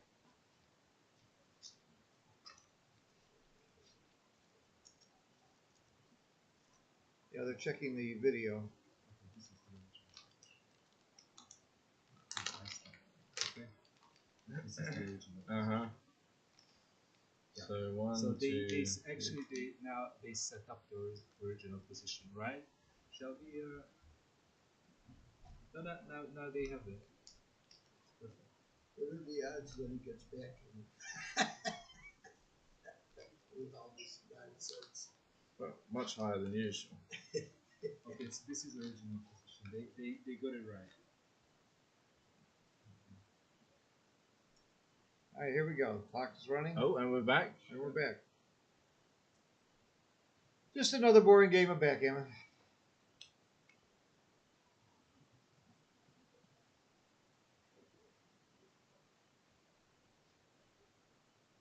I know you prefer to be red in these positions, don't you? Oh yeah. Much more fun. I mean, all blacks plays a force. I hate being black in these positions Oh because yeah. just sit there, Oh, red is the absolutely. no decisions. When I play Pasco game, and I always take the back game. Decisions are more fun, aren't they? Absolutely. Black is Black is just he's scrambling. just forced. Almost every play is forced. That's right. So it doesn't matter who's playing the position. Unless I'm betting on PR, then I want to be black. Sure. Yeah, this is not a PR position. This is. Yeah, it'll be interesting. XG doesn't play this at a low PR. Oh. Oh, he got rid of the bad 5-2. I like the bad 5-2. And 5-1 was also bad at that point. So what's he trying to make worse? 3-1, 4-1. Okay. Oh, it was a big swing on 5-2. Yeah. Right? He would have had to. Would have been if he kept huge. that point. Would have been huge. And he missed. And yeah. Just play the spare, I think. Yeah, from just here. come down. Give yourself builders. That's also reasonable, but 6-5 is less shots. I'll leave that checker there. He may be forced to stay there. 3-2 is the number here, I think. 4-6. Right, so now he has to hit and break the back anchors, which he was trying to avoid. Now you should slot the front of the prime with the 4. Pretty sure about that. You're trying to snake. Yeah, so Yeah, you build a just snake. slot the front and the back of the prime at every opportunity. Yeah, You good. got it. Very good. Very good. He sees it. I mean, you want to get to a stage where you're forcing numbers to crack here, right? So you bring the prime closer. There is madness to his method. So that actually makes a solid 5 prime. Beautiful. And now he can force some numbers from here, like 4, 5, or 3, Come off the back. 4, 3 and stuff. Yeah, Come off the back. maybe. Come off the back. The other 6s don't look so good. But yeah, you want to force him to leave another block, maybe. But you still don't want to give him those jokers that. Oh no, solid prime. You want me solid prime. What's he thinking? 2-1, 4-1. It's the same. There's a lot of shot need. There's a lot of numbers that set up another shot. Double 1 is the same. Yeah, but 5-4 is a big. Nope, not a big swing. It's only if you come off the back anchor 5. Nope, no. Oh, okay. Yeah, I thought he might do this. Fair enough. Keep the ace point forever. So no hits. I would not hit. Yeah, you're at the edge of the prime. Beautiful. Classic snake. Make the 6 point. I think you try and keep the 5 prime, like you try and keep as much as the prime as possible and just sort of ignore everything else. You don't make the 6 point, huh? No, I think I would just do this. Like, I like that play too. yeah. I mean, I like the play. I don't know if it's right, but now he has to hit. So Yeah, which so- one? You must hit the 6. Yeah. Yeah. Take away the Better checker. take away that one. And he missed. But it's okay. You can just slot the 8 point and just wait for a bad number. Let him roll 5-1. Let him roll 2-1, 3-1. So it's actually might actually be a blessing in disguise that he missed here, because otherwise he might have hit when he shouldn't hit, and he wouldn't get these extra shots. He's that been are coming. hitting. He's been hitting too much. We know that. I would agree with that. So does he get past this 5 prime? Not often you see a 5 prime like this. There's another one. There's another one. So 3s and 2s. Oh, the wrong one. Oh, we got it. He got it. 2 checkers. He got it. Oh, lovely. Yeah, we don't need only 2 checkers. We want all the checkers. Look at this position. Oh my God. He's got it, and he's slotted the prime. So he's going to make his 6 prime, and he's going to have 2 guys behind it. Do you do that, or do you come in with a I do. 1? I do. Don't you go 4 here? Like push to the... Yeah, like this. Why wouldn't you do this? Don't you want to pressure this? I put them together and pray for doubles. Pray for jokers. I think that's where you've been going wrong. This is my play. Then we know it's wrong, so that's fine. we know that you shouldn't be doing There that. is no book on That's a this. 6 prime. Take the 6 prime. What are you doing? Just take the 6 prime and then figure it out. Right. And figure it out. And then there's only 1 3, so It's the back checker. no. That's okay. Well, okay. That's all right. 4-6 is a big swing though. 5-6 is okay. Yeah, okay, fair enough. He was being greedy though. He was thinking of more shots. This is Make the front. Make the front of the. Advance it. if you haven't done this before, this is a lot harder than it looks. Because you have no pattern recognition for this side of the board having a prime in it. How many people in the world have done this before? Yeah, he should have made the other play there. Oh, another blotting board. So now he should slot this point. Oh, he can just make it. Just make it. Yeah, just make it. You don't need any more checkers. Now, look at this. I like this. Why? Don't you want to slot the front of the prime? Okay, fair enough. I like. I would this. just give up this checker at the back, but this is forced, I guess. 5-4. It's forced.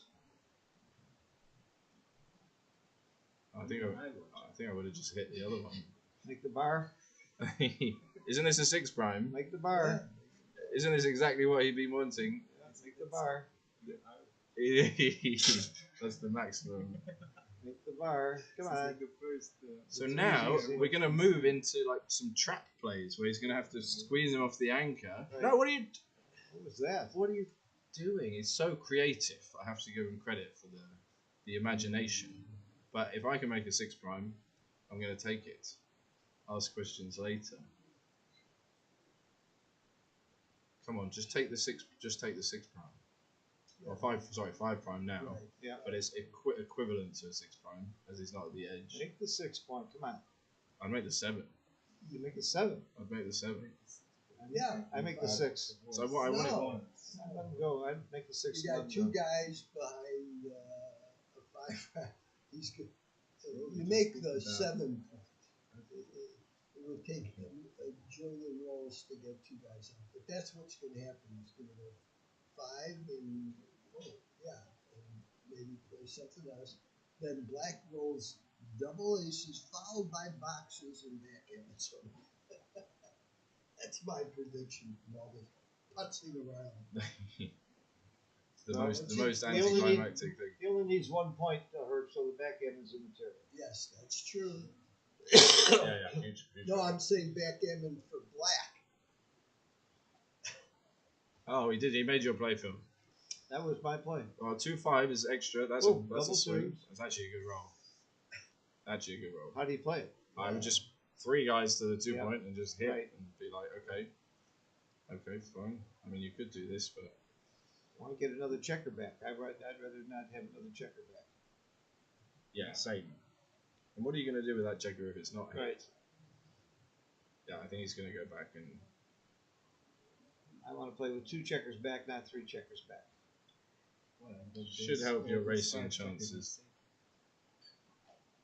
This is my play and hit. I would have kept it simple. Make a solid prime. Go for the closeout. Trap the guy. Force him off the anchor. Roll the prime forward. Standard stuff.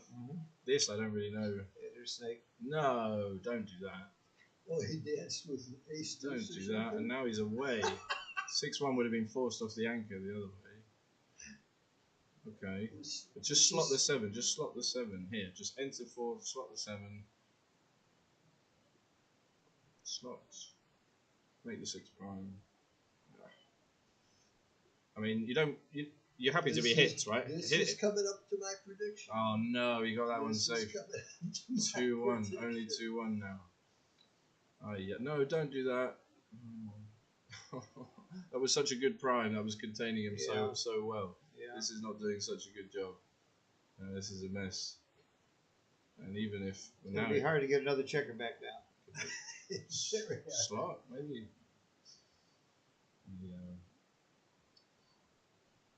Yeah, really difficult to get a second checker back.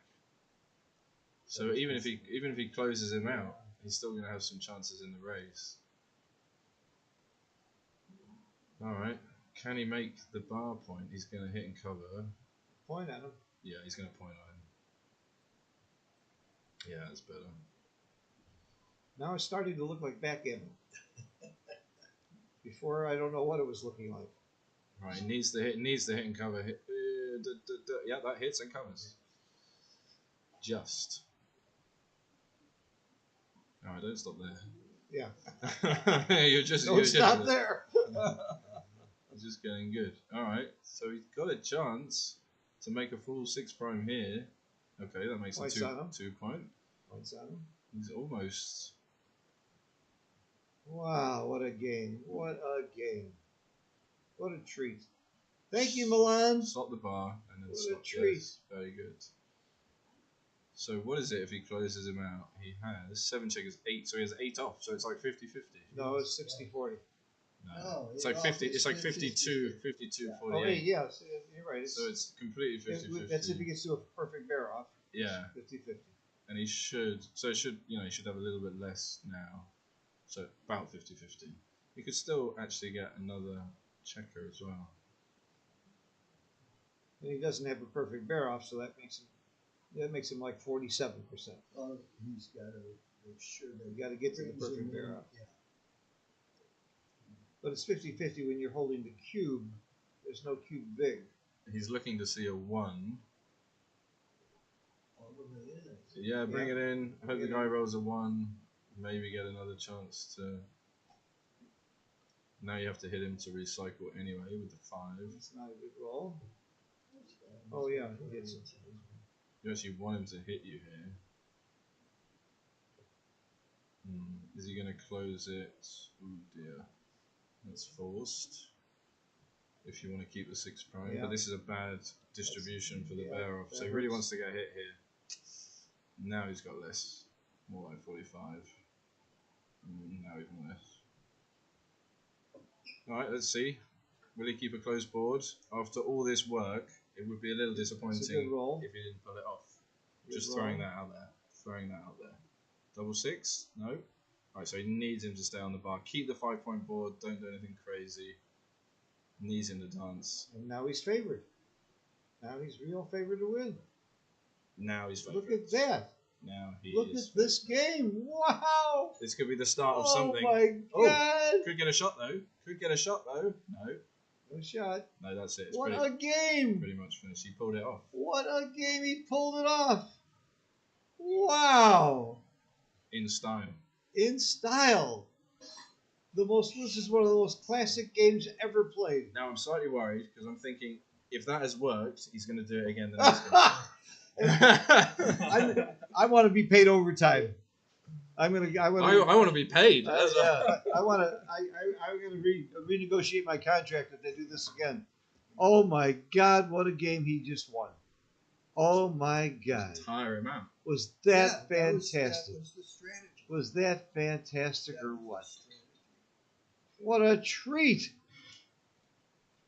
What a holiday treat that And was. how much time did the guy lose? Oh, we don't know. They both I know lost a lot of exactly, time. Yeah. because he started with 9 minutes and 8 seconds, and he lost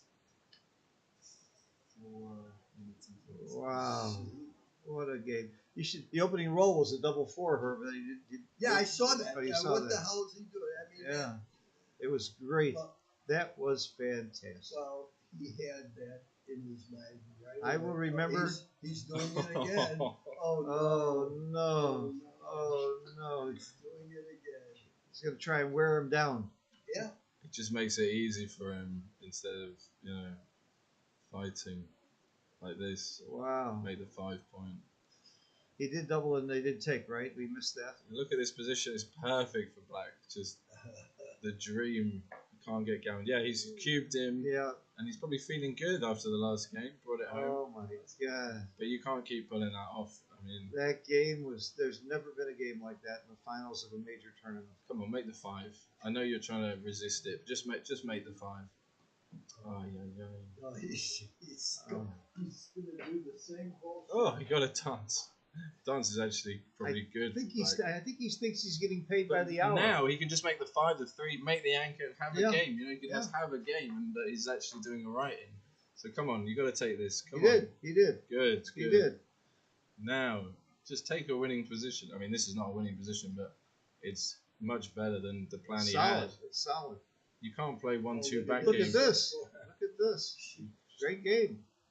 Well, compared to how it was Wow. a second ago, Yeah. it's definitely better. But he's not doing. That was a fantastic roll for Ahmad. Ahmad Mm. needed that roll. 1, 2, 3, 4. Okay. Feels comfortable with 2 anchors. 4-1 comes down. So a 6 is nice. Not with a 1. That's perfect. Yeah. Could run to the mid, but make the 5 prime. 3-2. Does he kill a checker to the 2 point or play to the 8? This one. Leave some shots. 6 out is good. That doesn't go there. He's happy to get it out. I don't know where he's trying to put it. Okay. Yes. I would slot the back. No, I would just do this. You don't want to get hit when he jumps the prime. No, I there's thought you too did. much. No, there's too much tempo Really, I thought it was just the opposite. Wow. because he's trying to. This is a bad roll. Well, No, it's not that bad. yeah. He just comes into the 3 and then he's got a chance. If he dances, he got a chance to run with a 6. No, I would not do this. No, this is how you get gammoned. This is how you get gammoned. This doesn't gain much actually. So 95 moves. 95. I said 100. No, That was my line. You agreed. I said 200, so I was way off. 100, and then you said 50. That is the good line.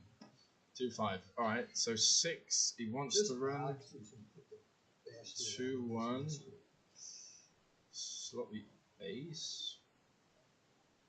1-2. Something like that. I would actually play 7-6, but okay. Same idea. 2 comes up. Lovely. Now he has a reasonable game. Yeah, This looks like a normal position to I like me. Mylan's game here. Yeah, I'm glad that double 3 forced him into Something just, normal. just trying to win the game. Yeah. It's much easier to win when you're in a better position. I'll have to remember that. That's prophetic. I know it's deep, isn't it? That was very deep.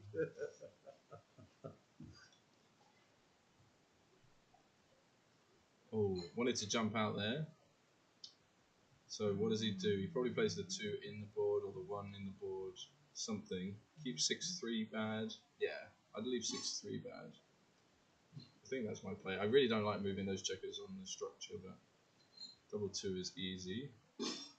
Now he will jump out and have full outfield control. And Yeah. now the 6s are forced.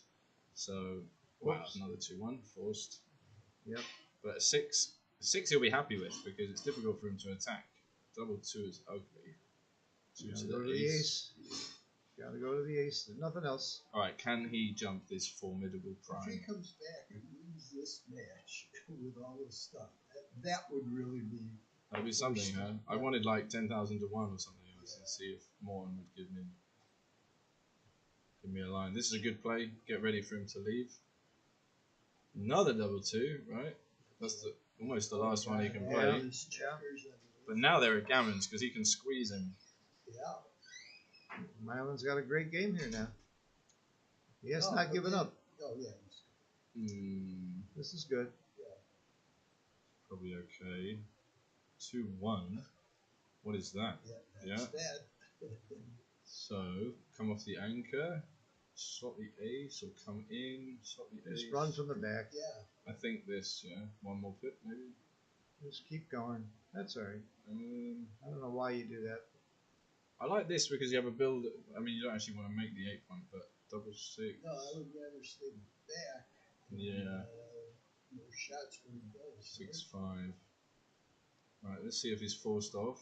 Oh, there's another. Oh, that's bad. It is bad. The board is in dire straits. 2 hits. He should actually play 7-6 maybe. And he should slot the ace now. Maybe pick up another checker. Don't make the ace. Make the just, No, I would You just don't make slot, the ace? I would slot the ace I and would do. come round. I would have made the ace. I want him to break with like 1-6.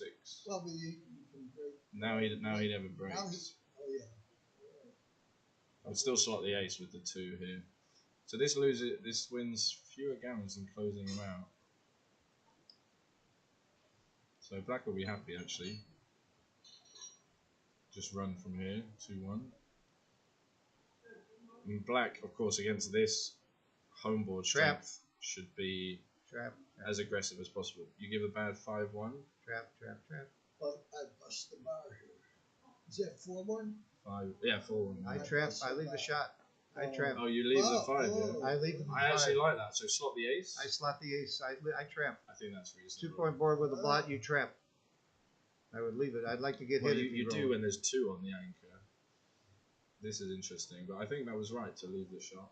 Now you take 2 off, and you just run as fast as you can. And you hope that maybe you can get to 16-7 and be, well, in the game.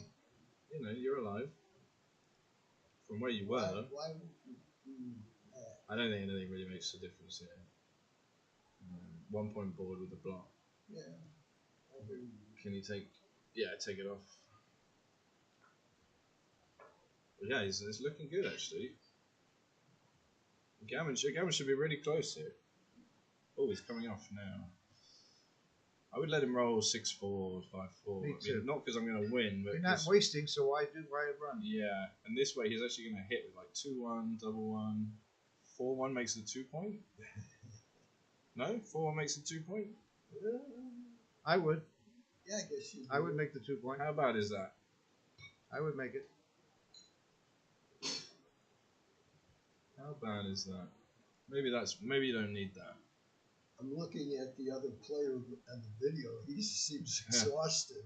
Look at his posture. You know what I mean? Versus Mylan's posture.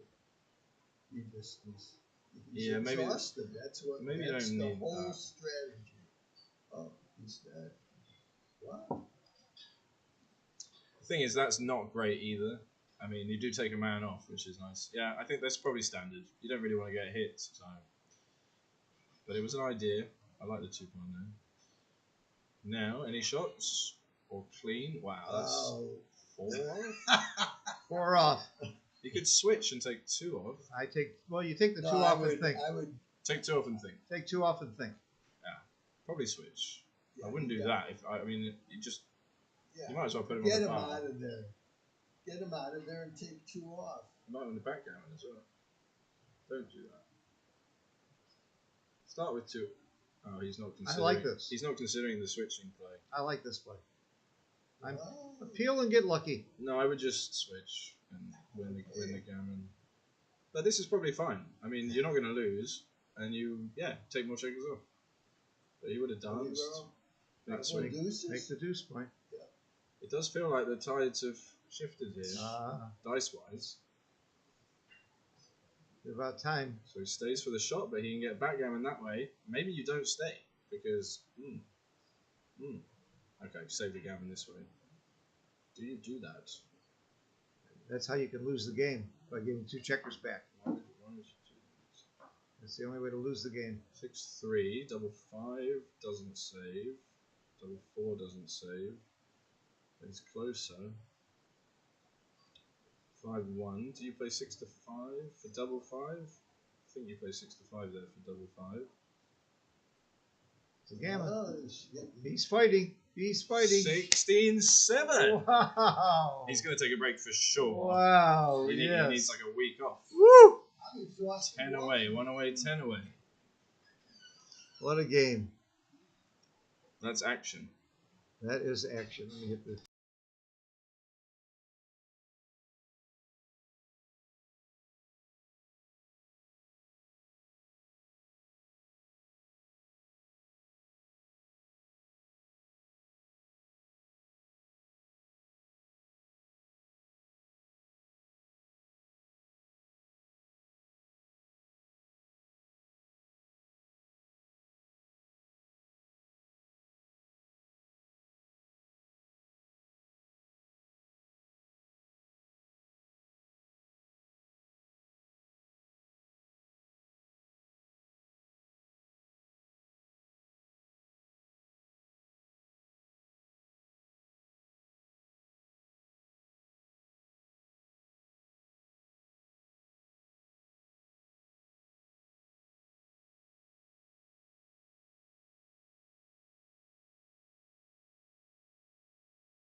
Yeah, I think we're back. Wow, quick start. I Phil, help me out with this. I clicked the unmute thing here, was that right? Yeah, I clicked that we're- one. we're I transitioned live. that. I didn't make that big. I didn't know how to do it. Okay, perfect. We're Good. back. Okay. So Milan's got an early advantage in this game as well, and he's taken it.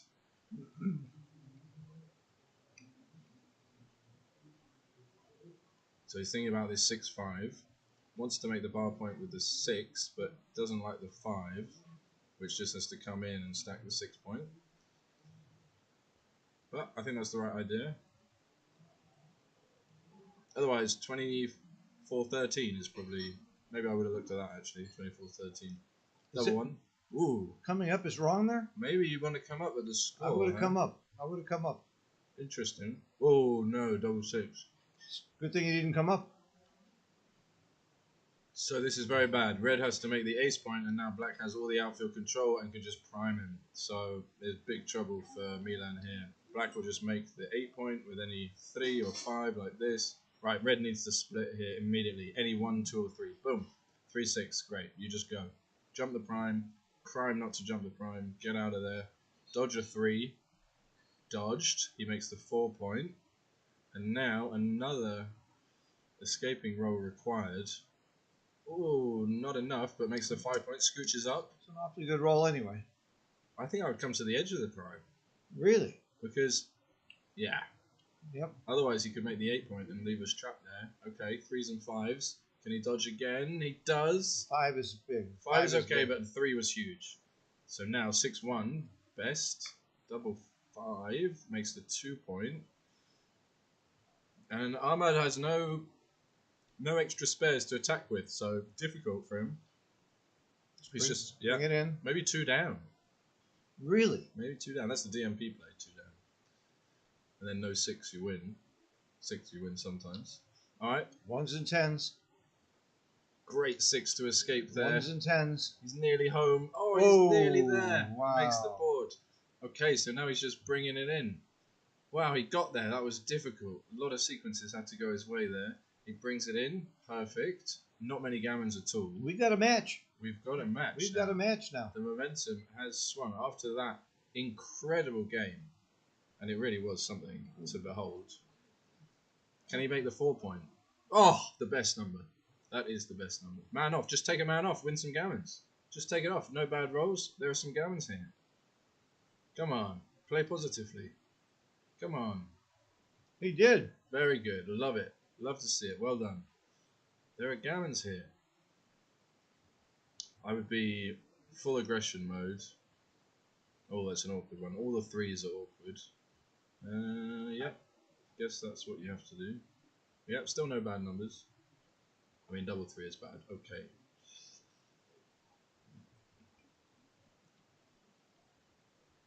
So let's see. 3-2. Could take a man off, but he wants to play 6-1, I think, and prepared to clear the 6 point. I come off the 5. That's my play. That's better. That's my play. That's better play. Okay. Like that. Yeah, you want to leave the 2 back points stripped. And you make big progress, double 6, double 5, clearing Do these you numbers. run with one to keep from wasting, or do you keep them together? Yeah, really difficult. I think this play. this is good, but 2-1, 3-1, double 1, double 2. I'm peeling. No? No, I think that was right. You don't want to create the gap. Gammons went way down now, so needs a good roll here. Not taking any checkers off, and it's getting awkward. There's lots of shot leaving numbers here. Oh, it's a race. So they're both relieved. He's not going to get gammoned, and he's not going to lose. Alright, so it's going to be 16-9 in a flash. Where were we? 16-2? Yeah. And that's how it can happen. Yeah. Amazing. Amazing.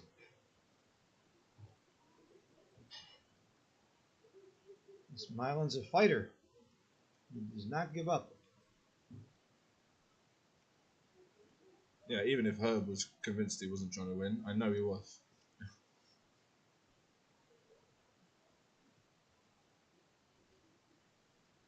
I wasn't convinced he was trying to win at the beginning. I thought he was just saying, "I'm going to have some fun." Goofing around. Then he won. He had a plan. It was a great plan. Don't become between the plan. It was one of the most classic games ever played in the finals of a major tournament ever. I guarantee you that. Real treat to watch. Yeah, let's see how he starts the next game. I wonder if he got a little pep talk with some of his mates on the break, and if they said anything. Always interesting. But we saw before, didn't we? We saw Aref in there, Right. giving some pointers. The Iranian contingent. This game is not over. No, wow, it's still not over. Wow, 4-4, 5-5, 6-6. And he have a chance. Okay, Jim. He's always got a chance. Look at this. 16-9. Creeping up. So if he wins a backgammon here, it's Yeah, DMP wait. next game. Cube backgammon, then it's DMP. That's it, we finished. Wow. 8 away. 8 away, 1 away. What is that? 11%? Yeah, it's post Crawford, so a little different.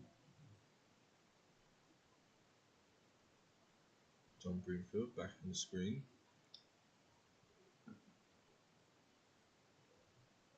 Yeah, interesting. Looking at the players, Milan looks up for it now. Ahmad looks a little bit tired, but he'll be really happy, of course, leading 16-9. Only needs one of these games to fall his way. Oh, wow, look at this 6-2 opening. Love that. By the way, it is 11% exactly. Look at that, 6-2. Look at that. That's one of my openings. Yeah. All right. Oh, he didn't cube. He forgot to cube. Make the ace point, but as we know, he's going to hit 2 checkers or do something really creative. When your opponent has a free drop, you always cube on the first roll. There's no reason to wait. Told you he was hitting 2 checkers. He's back into He's his... still not cubing, though. No, he's forgotten about it. He forgot the cube. Oh, he's forgotten about it. That's silly. When your opponent has a free drop, you can't win by waiting. No, but it's not even in his mind. It's finished. Oh. He's really trying to win on time. But yeah, he's not going to double because he hasn't thought about it. He's just going to leave the cube in the middle.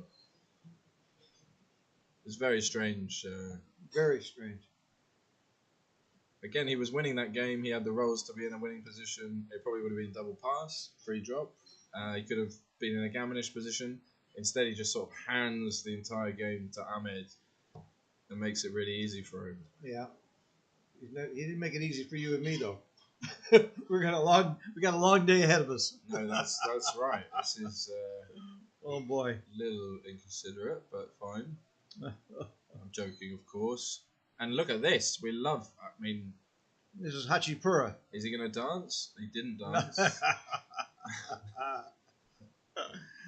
Oh, here we go again on the hayride. I mean, this is really interesting. He's forcing himself into these back game positions. It's difficult to win gammons and backgammons from here. That's the only thing, you know. If I'm trying to get back in the match, I want to win gammons. I want to, you know. Yeah, you win a single game and you win these Yeah. for sure. Normally, your opponent's taking some checkers Yeah. off. Yeah. First. We're gonna do it again. We're doing it again. There you go, man. We see 9 months. Maybe he's hoping they'll run out of electricity in the cell phone. Yeah, this is it. This is the style. He's flowing freely. That's for sure. It's for sure a new idea. Oh my goodness. But I mean, it's been working out for him, I guess. One of one. But if I'm in Ahmed's position here, I'm so happy. I mean, I slot the 7, I slot the 5, yeah, and I can never be in a bad spot. You know, it's like, how am I going to be under pressure in this type of position? Dance, and now he just makes the. And hits. Yes, It hits. yes. I was thinking of just making the 4 point. Forward.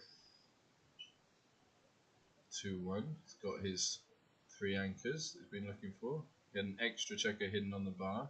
Slot the 7. And you see, when he actually makes the prime, it's going to be really tough.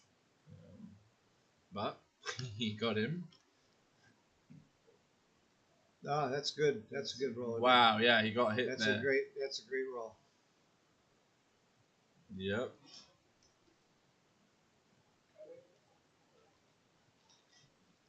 Slot the 8, can't do it. So I play 14 and 10. I would just go really big, try and make the 8 point. Oh, now he cubed. Wow, he remembered. So that was weird. And he didn't take his free drop. No, he probably feels like he's the favourite in this position. The one reason, by the way, you don't take your free drop is because you only get one. If you use the free drop, you don't get to use it later. So that's the major reason he takes it now anyway. Because the next game he might have a legitimate reason to have a free drop. Yeah. And you can see what we were talking about. He's just primed here. What hopes to dance? He does dance. Force black to come home and come round. 2-1 is best. No hit. Good play. Hoping to dance again. He does. Hoping for double 5 for black or something like this. Black should slot the back of the prime as soon as he possibly can. I had no clue when I woke up this morning that I would be treated to this kind of a show. I mean, this is something. This is really something. It's not. I love it. I love it. They This have is those so- warnings, don't they? Don't try this at home on on the shows. That should be our. Let me tell you. So he did slot the I back. must tell you, I'm jealous. I wish I was in Mylan's seat doing this.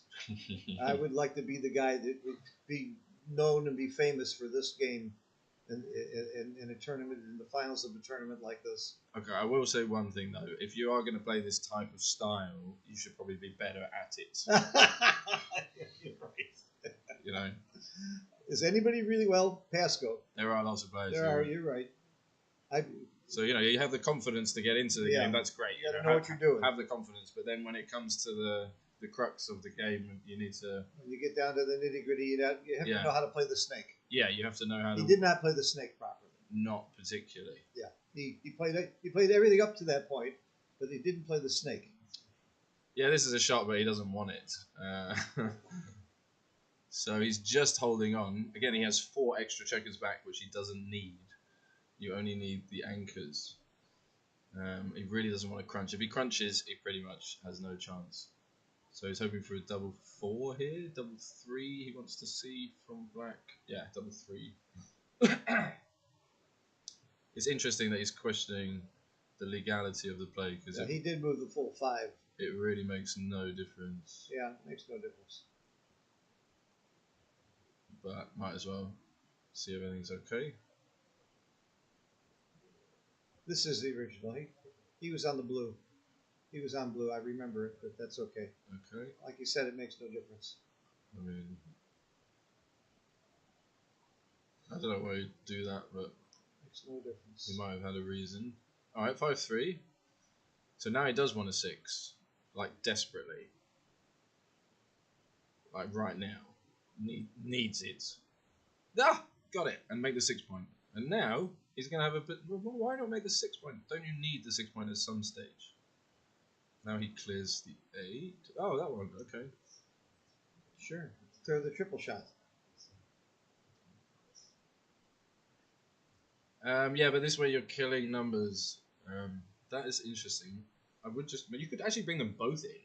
I mean, you could just clear... Yeah. I mean, with the 4 blots in the board, you could do anything. Clearing is good. But Milan needs to start making a board to win with. So, 1, 2... Just keep moving the Make- back checkers. Make the 4 point. 2 down is fine. But make the 4. Not critical. XG likes 4 point. No, what? No, That's the one place you don't want your checker. That's the last 5. That's the one place you don't want your checker.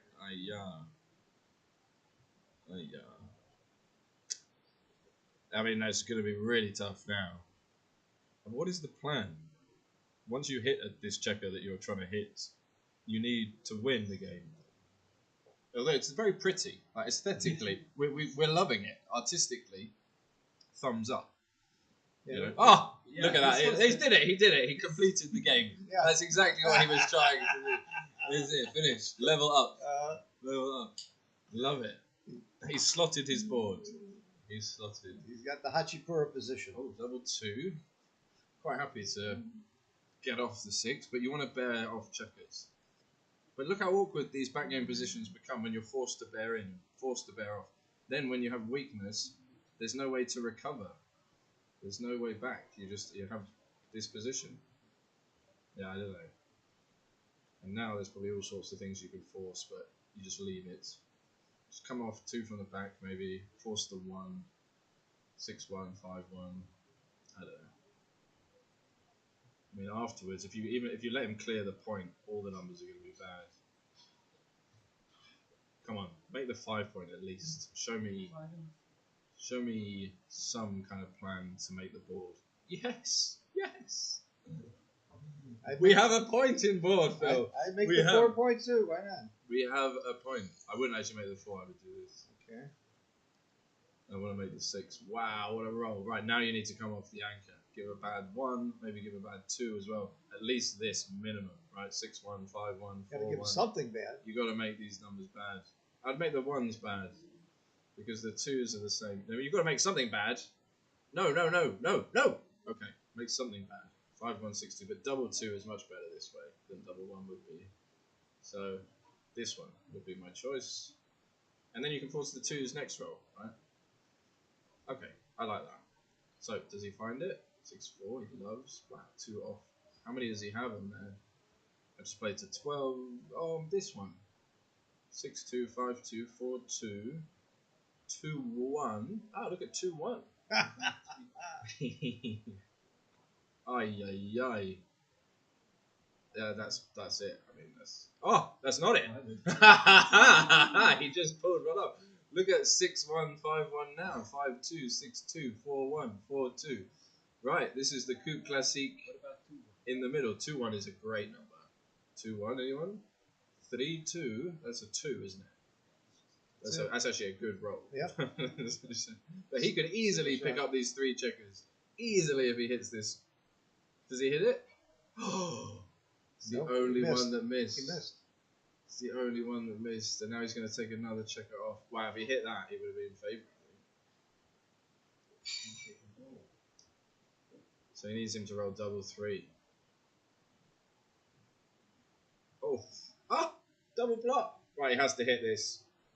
If he wants to stay in this match, alive in this match, he needs a 1 or a 3 now. So he has to block it. He has to make the block double 1, block 3-1, Yep.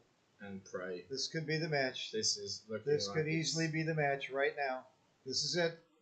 And bingo. Congratulations. Yes. To Ahmed. What a final. Seb, I can't thank you enough for joining me. Your comments were just beautiful. And Mate, great job on setting this up. Congratulations to Arda and the staff for an incredible tournament. And congratulations to Ahmed for keeping it together in such a crazy final. This is Phil Simborg from Chicago signing off from Cyprus. Thank you all for watching. Thank you for your comments. And I urge you to go to more tournaments. We've got a bunch more exciting ones coming up. I'll see many of you in Miami, in New York, probably LA. And thank you all for watching. We were really treated to something special. If you tuned in late, go back and watch earlier games in this match. It was really fantastic what Milan did, getting all 15 checkers hit and coming back and winning the game. Very exciting. Seb, any thoughts? Thank you. Yeah, pleasure. Great. Good action. Great tournament. Love and best wishes to everybody around the world. And we love backgammon. Let's keep growing. Our game is going great. There's all kinds of wars all over the world. There's all kinds of hatred and fights and riots, but not in the backgammon community. I'm here with my friends from all different countries and all different religions. We're hugging each other and loving each other and really enjoying life. Let's keep it that way. Thanks, everybody. Bye-bye. Signing off.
Thank